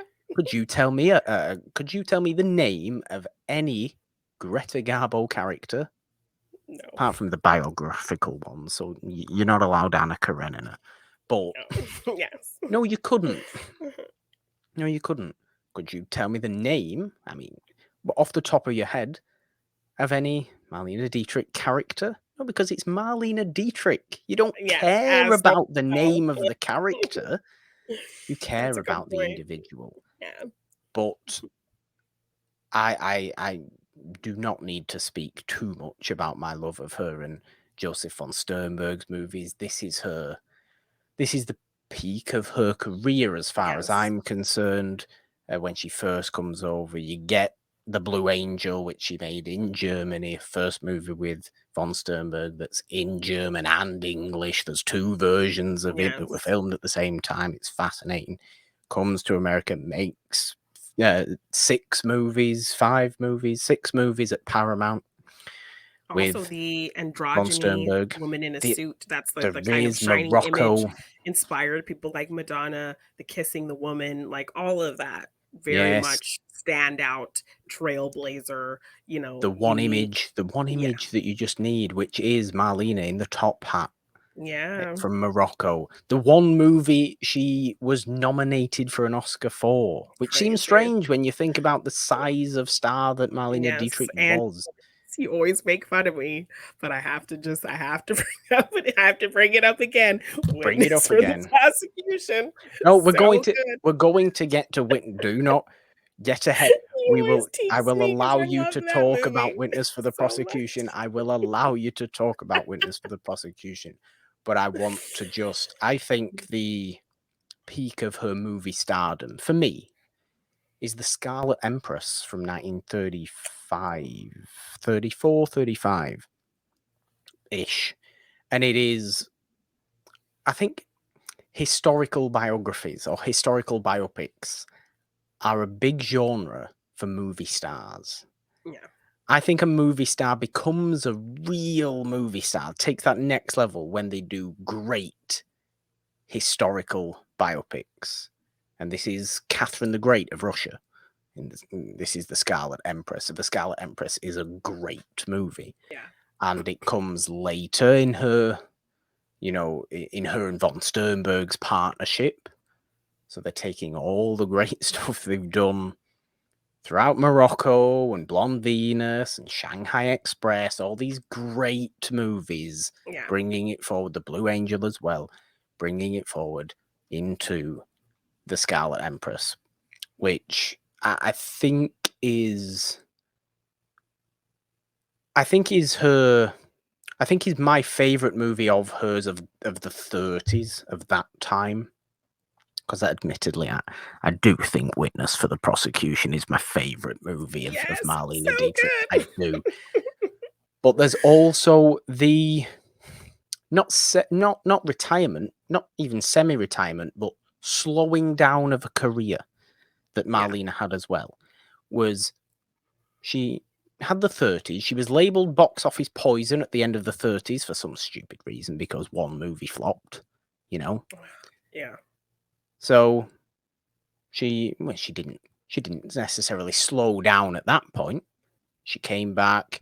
She was at Universal for a little bit. Marlena was also bisexual. She had affairs with all kinds of crazy people. Okay. All kinds of crazy people. I think she had an affair with Jimmy Stewart on Destry Rides Again in like 1939 or 1940 when that movie was out. So you don't think of Jimmy Stewart having sordid affairs with people, No, but no, not he's at a very all. upstanding citizen. Again, a movie star with a very kind of clean portrayal of this, Oh, like, absolutely. of your, Absolutely. Boy Scout. So, But wow. she, throughout the 40s, slowed down a little bit. Her career slowed down a little bit. She's still making movies. And then she kind of really starts to slow down. And she only makes, well, there's like A Foreign Affair, Billy Wilder, Mhm. 1948. Great movie. She's kind of picking particular directors at this point, particular types of filmmakers. She then goes Witness for the Prosecution, Yes. is, Billy Wilder again. It is her best movie. It's my favorite of her movies. And it's my favorite of her movies. It's not my favorite of her performances because she's not the reason I love that movie so much. Charles Yeah. Lawton's the reason I love that movie so much. Yeah. She's phenomenal in it, but Charles Lawton is the reason, which is why I'm picking The Scarlet Empress as what I think Because is it's all her kind her of in peak her. of Yeah. movie stardom. And then she does like Judgment at Nuremberg, slight in 63, and really kind of stops after that. And she, I think, died in the early 90s. Okay. So she really doesn't do a lot. I think she did one or two things in the 70s, a documentary about herself in like 1984, and then just nothing. Okay. And very little in the rest of the 60s, I think. So it's really, really slows down. And I think that aspect of it, you become aware of your own stardom at that point. You become more powerful in who you want to work with, the kind of movies you want to make. And that's why at the end of her career, it is outstanding movie after outstanding movie. Yeah. There's only a small handful of them, but it's very, very particular. You're not just getting Dietrich vehicles anymore. And the Dietrich vehicles are great. There's the stuff that she did at Universal. I've got a lovely collection of stuff, 4 movies I think that she did in the early 40s at Universal that are very much just vehicles for her and John Wayne. Yeah. They're kind of great to watch. They're not on the same level as some of these other movies, though. But oh my God, do I love Marlene Dietrich. Again, somebody with such a unique look. Yes. The eyebrows for days. Yes. Only Jean Harlow rivals Marlene Dietrich for eyebrows. Yeah. I think the glamour was so on point, and the mystery, the uniqueness, the exoticism, like you said. Yeah. And a fashion icon that she was as well. Yes, the androgynous style. Yeah. Yeah. More so than Betty Davis, I think, actually. Betty Davis was very, very much about her acting, her craft. I think this is why she's such a great movie star. There's different types of it. Dietrich's may not have been on... I think she was a great actor. But there's no 11 Oscar nominations and 2 Academy Award wins for Dietrich. Yeah. It's very different. It's a different type. Different kind of avenues of the movie star, but definitely fill that, check that box, for sure. Yes. Jeannine, your more modern movie star? Yes, my more modern movie star is Sandra Bullock. Ooh. Yes. I think she definitely fits that kind of thing you were talking about, where you see your name, you're going to go see it. I'm going to go see the new Sandra Bullock movie. Yeah, you're not interested in necessarily what the movie's about. No. And somebody who's shown a great amount of range. Like, she's mostly known for comedy. Yeah. She's one of the few actresses, I think, who does physical comedy really well. But she also does really great dramatic stuff. Action. I think that's kind of what made her kind of hit that movie star status. Was she had done smaller things, and then she did Speed, which was a huge action movie, and she was kind of, I think, a side character, but she kind of stole the show in a lot of ways. And for her to kind of take that smaller role, and better actor than Keanu as well, it has to be especially said. At that time. Yeah.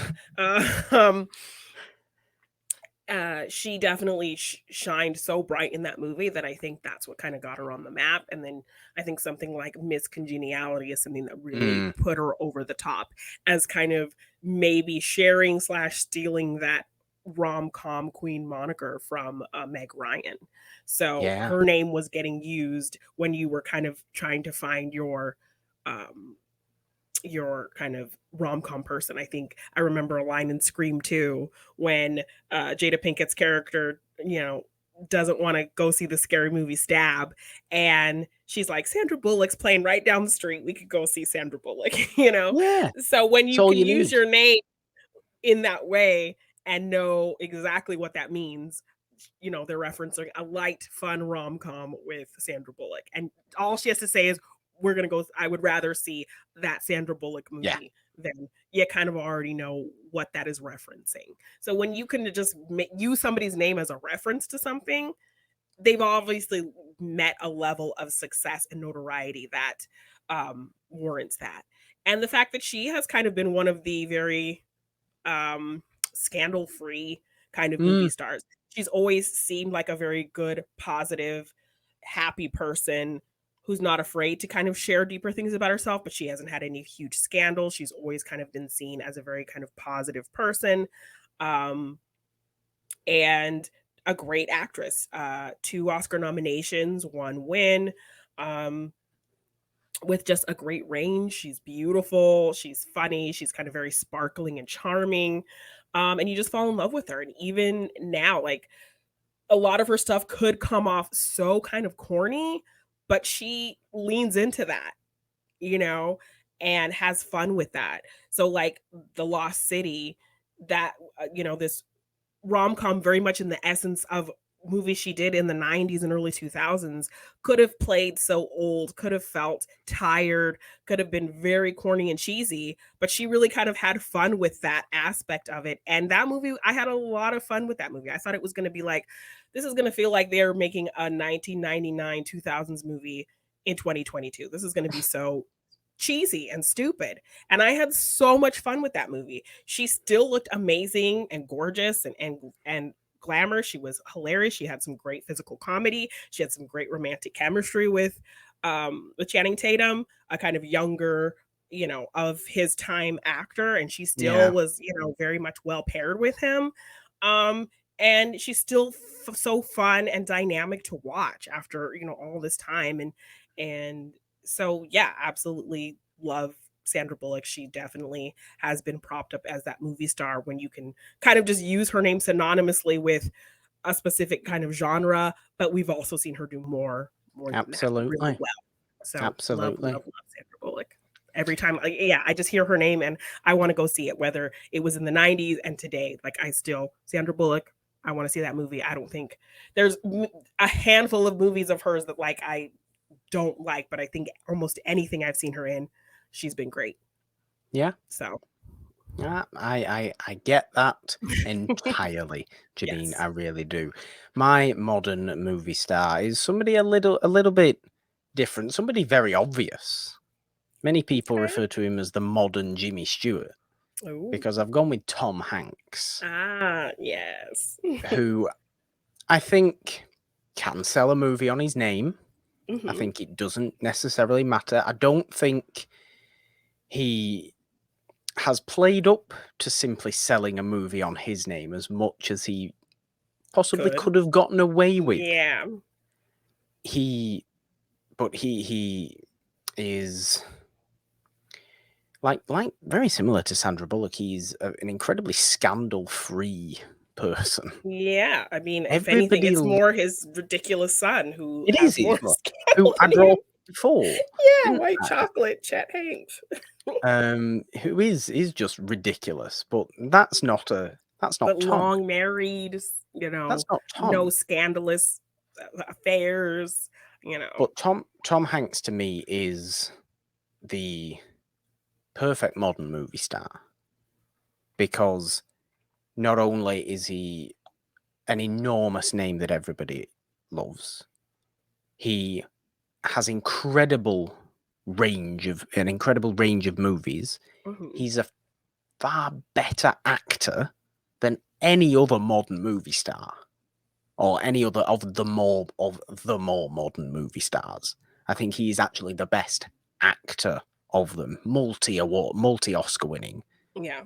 You're only the second person ever to win back-to-back Oscars in 94 and 95, Yeah. or for 93 and 94 for Philadelphia and Forrest Gump. Do you know who the other person was before that who won back-to-back at Best Actor Oscars? Mhm. Was Spencer Tracy Wow. in Okay. 1937 and 38. I like that. So, yes. But that says all you need to know about the quality of performer that Tom Hanks still is. Certainly was in the 90s, I think, is his absolute peak. Yes. But still very, very much is. As far as what I think is his peak movie star role, I'm going to go with a historical biography again, and I'm going to go with Apollo 13, which I Okay. think is his. It is not my favorite of his movies at all, but I think it's the most movie star movie that he's ever done I think that's fair. because it comes on a real crescendo of his. He's Yeah. literally just won his Oscars, so he's thinking, okay, let's do a big movie. Let's do a big, big movie. A historical biopic. I Yeah. really do have this thing with historical biopics and them creating movie stars. And he's the lead of it. Yes, it's an ensemble, but he is the absolute lead of that movie. Big sci fi, historical kind of, Yes. not sci-fi, but scientific historical epic that Apollo 13 is, and a very successful movie Yeah. as well, And that he is great in. also carrying a movie solely by himself in something like Castaway. Castaway, absolutely. I almost went with Castaway. I Yeah. almost went with Castaway for that I mean, the exact fact that you reason. still are intrigued with him just by himself and getting he makes you fall in love with the volleyball Yeah, and mourn the loss of a volleyball. Like, but he's able to do. We've seen him do comedy, obviously earlier in his career. We like Big, we like The Burbs, we like these things. He's yeah. funny in them. He's funny in Toy Story. His Yes. voice work. He's funny as Woody. He's very, very funny as Woody. He's won his Oscars for very dramatic roles, Philadelphia and Forrest Gump and things like that. War movies. He's in one of the best World War II Yeah. movies ever, Saving Private Ryan. I'd almost picked Saving Private Ryan for his most movie star turn as well. I mean, Captain Phillips, the scene at the Captain very Phillips. end when, like, the lady's just examining him and he's just kind of having this delayed adrenaline reaction where he's just crying and shivering and shaking, like this kind of PTSD after everything he's been through. Like, so that But he's those final done, minutes of that movie is so good. he's done successful thrillers, maybe not critically, but that, the Da Vinci Code and similar Yeah. movies. But he can do that, and he's, been able to do that to a degree where people haven't gone, I didn't like Tom Hanks in this Yeah. movie. But we look at it, what he's doing now is he's become mentor figures in movies. Yes. And They I call him think, America's dad. Like, that's yeah, his kind of moniker in and I Hollywood. think him playing Mr. Rogers is Really his sealed that. new Yeah. biggest movie star role. Yeah. Because again, it's playing somebody else and selling the entire movie on Tom Hanks as Mr. Rogers. That movie, nobody would care about it if it wasn't the perfect casting for that individual. Yeah. And this is the perfect casting for that individual because and everybody else knew, look, I'm not American. I didn't grow up with Mr. Rogers at all. But I know how much he meant to virtually every American child of the last Yeah. 30 years, You needed to get somebody utterly perfect Yes. to play that person. Otherwise, it would have been scathing. All the reviews would have been horrendous. Yeah. And they got the absolute, Best undisputed, person. Yeah. perfect person that nobody else could have done it. Yeah. Something like that. And he is, for my money, the best of the modern movie stars. Yes, you still have people like Tom Cruise. Yes, you still have people like Brad Pitt. Yes, you still have people like Meryl Streep, because Yeah. Meryl Streep Still can doing it. sell a movie just on being Meryl Streep in the movie. Yeah. She certainly can. And she's phenomenal. She's a phenomenal actor. She really is.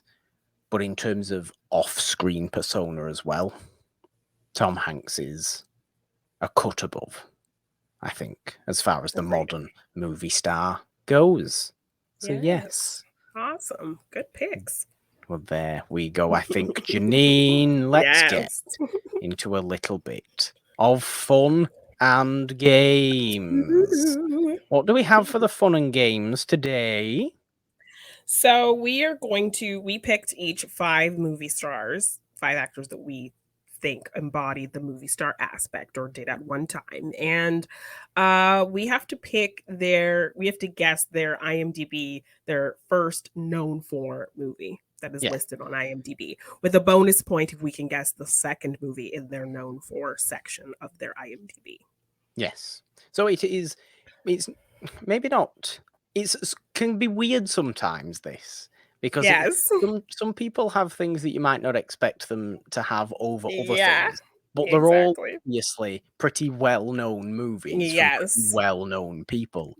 Yes. It's just basically the whole question. What are these massive movie stars' most known movies, according to the most reliable movie source, really, on the IMDb. internet, which is admittedly, it's a very reliable place to get Yes. information. Maybe not critically, maybe not kind of with its user Reviews and such. reviews, But but for information, for pure information, it's great. yes. It really is great. So just so we wouldn't So, have any overlap, I picked all male actors and he picked yes, all female. So I did. Who's going first, Jeannine? I always like to guess first so I can get my nonsense idiocy and look like, You do. there will be the memory of you looking dumb if you miss it and not me. Well, I won last week. I won our I Marvel know, so that was actors a last fail. week. That was a fail, but I'm still sticking to this strategy. Okay. Okay. So, my first wonderful movie star is somebody I showed a lot of love to on last week's episode, actually. Jeannine, could you tell me what IMDb considers the most known movie of Marilyn Monroe? Ooh. Hmm. I'm going to guess Some Like It Hot. You would be correct in guessing Some Like It Hot. Could you tell me, for a bonus point, the second most known? Ooh, that's tough. I'm going to say The 7-Year Itch. You are entirely correct, What? Jeannine. Better 2 keep these. points. Better write down these points. 2 points to start for Jeannine. We are, of course, scoring. Yes. This is quite an easily scoreable game as well. So Okay. I like that. Okay. All right. Mine is someone we've talked about. Jimmy Stewart. Jimmy Stewart. What is Jimmy Stewart's most known movie? Oh, it's kind of got to be, hasn't it? If it's not, I'll be ridiculously surprised. It's a Wonderful Life. That is incorrect. Wow, really? Yeah. Yes. Okay. Do I get the opportunity of the bonus point? Yes, you still get the bonus points. What is the second Okay. listed on his known for? Oh, What is the second movie listed? wow. I'm surprised about that. I know. I was surprised too. I'm That's why really, I'm like, really ooh, I'm surprised picking about him. I'm picking him. that. Oh, hang on. Oh, that might be number 1, actually. I'm going to say, and if it's number 1, don't give me the point. Vertigo. For the number 2? For the number 2. That is correct. Oh, so okay. So Vertigo's number 2. Okay. Can I have Ve- 1 point? Yes, you get one. Okay. But the surprise of this one, we actually recently covered it on the show on It's a Wonderful Podcast. Really? Yes. What's Anatomy of a Murder is the No. first listed. So I don't know if IMDb is like best known, but it's just known for, and those are the first. Yeah. That's the first movie It comes listed. up with like 4, doesn't it? Yes. Then So, really, that's yes, incredible. Anatomy to of a me. Murder is the first. When you look up Jimmy Absolutely Stewart, not a chance. Anatomy of a Murder, Vertigo, those are the first 2 movies. No. There. Yes, I was Refuse. shocked. I was shook. Yes. I would put at least 10 movies before Anatomy of a Murder. Right. Okay. Fair enough. Okay. I like that then. Jeannine, what is the most known movie of Miss Audrey Hepburn? Ooh. There's two. There's 2 that I would definitely think. But I'm going to go for Breakfast at Tiffany's. You would be right again, Jeannine, for the most known movie. Jeannine, for a bonus point, the second? Ooh. I don't know. I mean, Roman Holiday? You would be correct again. You are 4 for 4 here, Jeannine. I was like, isn't that obvious, or is it going to be a Jimmy Stewart fake out? You are 4 for 4 here. I did think you might go with a My Fair Lady, even though you Yes. hate My Fair Lady. Rex Harrison. Famously. Boo. Rex Harrison in that movie. Okay. All right. 4 for 4. Wow. My next is Cary Grant. Cary Grant. Right behind your head there. He is. There he is. Hi, Cary Grant. There you are. I'm looking at him. I'm Trending on actually Twitter looking. last week. He was. I'm looking at him through the screen of Yes. this show right now because I don't Give want to him some turn health, around. Carrie. Give him some help. Hi, Kerry. How are you? What is Cary Grant's most known movie? Oh, I bet it's that as well, isn't it? And I bet it's always going to be those, and it shouldn't be because it should be stuff he did earlier. But I bet it's North by Northwest. That is incorrect. Oh, what? Oh, this is horrendous. Well, then I'm going to guess that a second, and I'm hoping I'm not got this the wrong way round, is the Philadelphia Story. Incorrect. Oh dear, I'm failing miserably. What are these then? Charade is the first one Charade? listed, and North by Northwest is second. Oh, So close. stupid leather football, Cary Grant era. That's the era. And second, Hitchcock. Hitchcock's always the second movie. Oh, apparently so. Yes. Wow, okay. I almost went with Philadelphia Story for Jimmy Stewart as well. I think that was maybe third or fourth, I want to say. Okay. Well, you definitely won't get the second one on this one. You won't be 6 for 6 unless you unless you've cheated. What is the most known movie of Miss Claudette Colbert? Oh, I'm gonna say It Happened One Night. You would be correct, but Jeannine, what is the second most known movie of Miss Claudette Colbert? Oh yeah, I'm not gonna get this.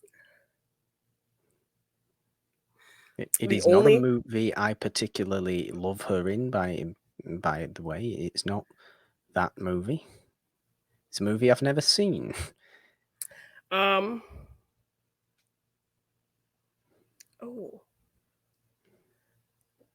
Is she in that one? No, that was Myrna Loy I'm thinking of. The only other movie I can think of her in this is not going to be it at all, but just a movie I remember when I was studying Frank Capra. If this is the movie. No. It's way early. It's way early. It's early Capra. For the Love of Mike.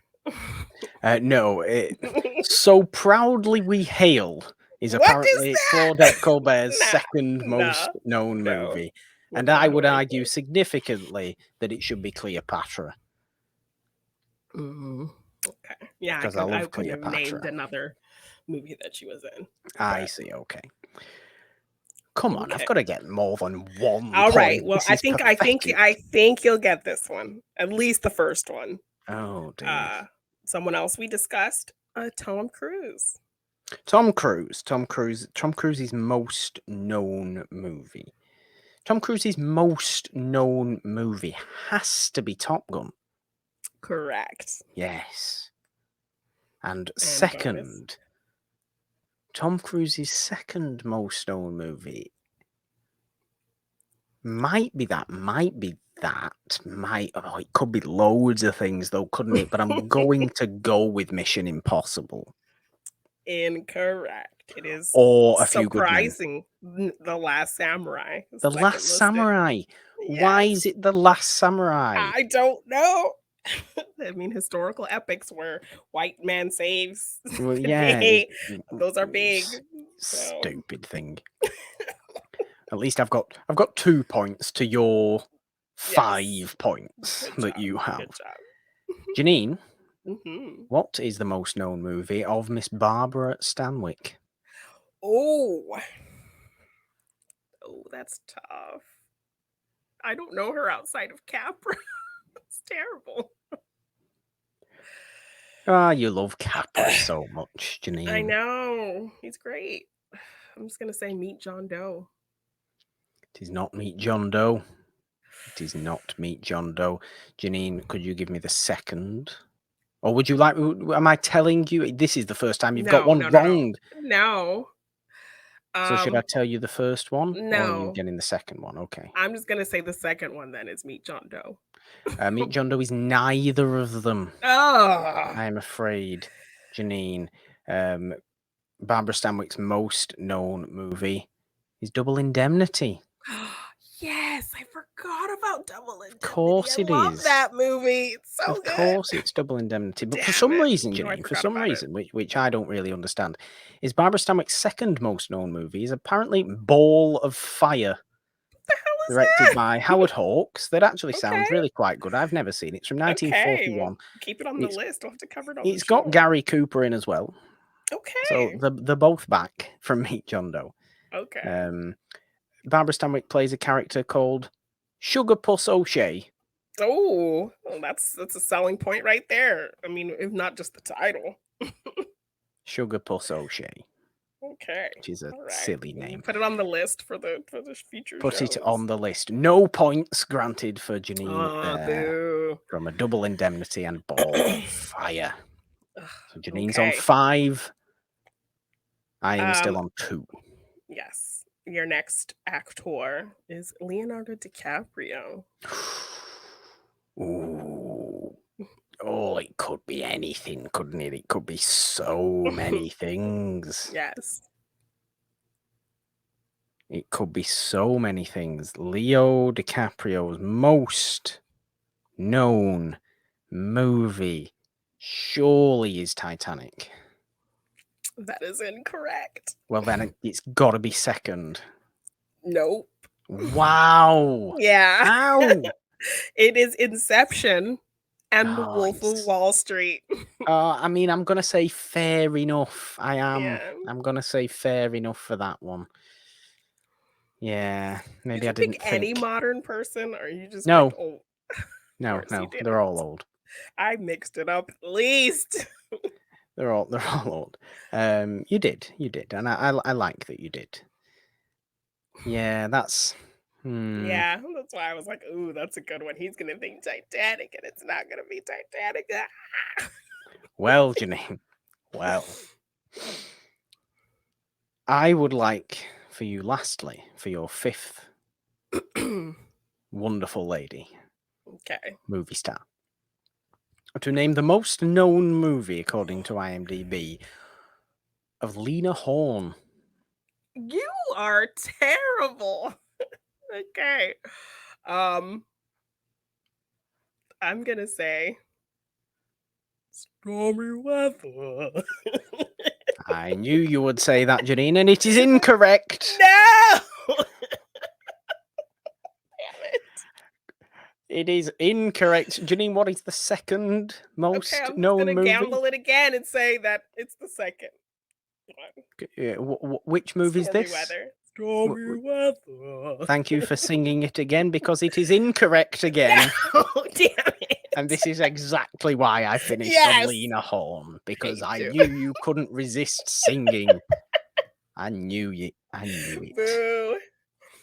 Because Lena Horne's most known movie is Cabin in the Sky.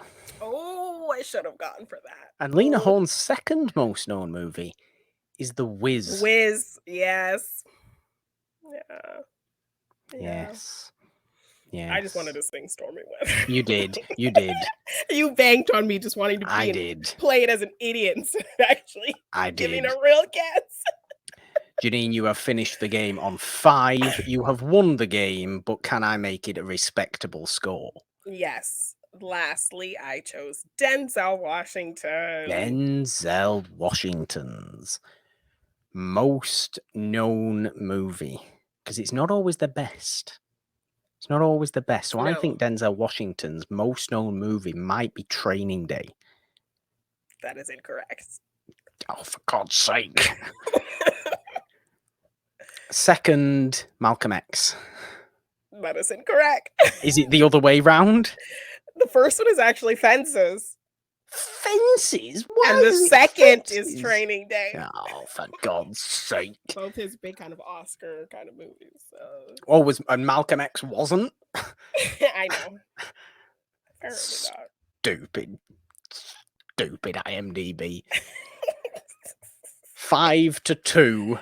Jeannine wins the most known movie Malcolm star X is not game. even in the top 5 That's known for. ridiculous.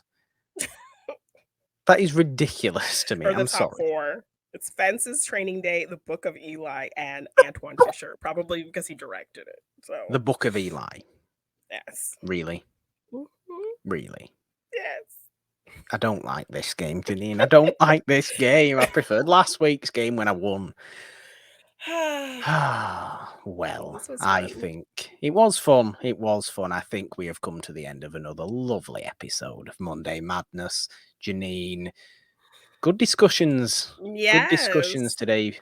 Movie stars, the craziness at DC, new Predator Prey movies, Star Wars looks exciting. Yes. Even though we're not allowed to be excited by Star Wars because people want Are to crazy. verbally murder us. But there we go. Jeannine, anything else you would like to mention before we close out? I think that's it. I think we've covered quite a bit today. We certainly have. Monday Madness is, of course, not the only show you can find on this It's a Wonderful Podcast feed, or indeed the It's a Wonderful Podcast YouTube channel that you may very well be watching this show on its full, glorious video format right now. Is it, Jeannine? No, on the YouTube channel, you can also find some fun watch alongs, some live discussions on TV shows and movies. Morgan does a fun series showing off his new movies that he gets for his movie collection. As I alluded to before, I'm not going to pick them up again in case I drop them again.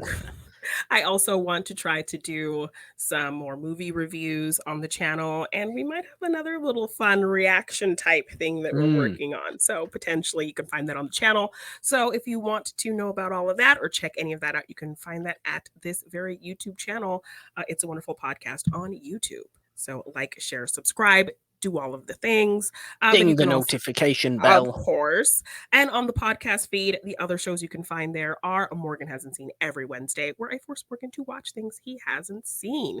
It is my birthday month, so I'm making him watch teen thriller films from the 90s and early 2000s. So that's a fun thing that's happening. It's disturbing behavior this Wednesday. Yes.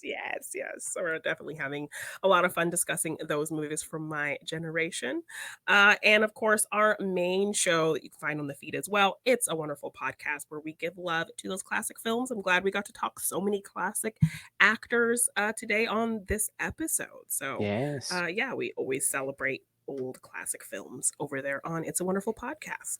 Always gives us a few more movies to want to cover on the show as well, doesn't it? Like this what, week, fireballs or fireballs? Yes, fireballs is exactly what Barbara Stanwyck would be in a movie with Sweet Puss McGee. What?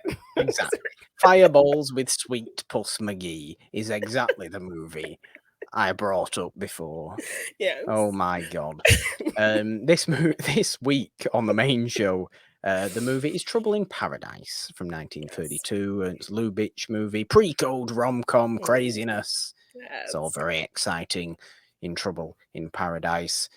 Monday, Wednesday, Friday, we have you covered on the It's a Wonderful Podcast feed with those 3 shows. You can find us on Anchor, Apple Podcasts, Spotify, Stitcher, Google Podcasts, Castbox, Amazon Music, and everywhere else. We've already spoken about the YouTube channel, as Jeannine said before, but subscribe, ding the notification bells. If you are watching this over on YouTube, it's the best way to consume Monday Madness for my money, Jeannine. We have the Patreon as well that's been going across the bottom of the screen all episode, as well as the donation link if you would like to support us in those ways. Links are in the description there. Or you can find the show on Twitter at It's a Wonderful One. Find me on Twitter at the Purple Don with a 3 instead of the E in there. Because, Jeannine, 3 is the magic number. On Instagram at just the Purple Don. All your movie stardom stuff is where? You can find me at Jeannine Devine _ on Twitter, Jeannine Devine on Instagram and TikTok. If you want to get any merch for any of our shows, you can see the link to our shop scrolling below. It's also in the links below. Our Teespring shop, we have all our designs there for our shows, some fun Stranger Things designs, including a new Eddie Munson design. So check all that out at our Teespring shop.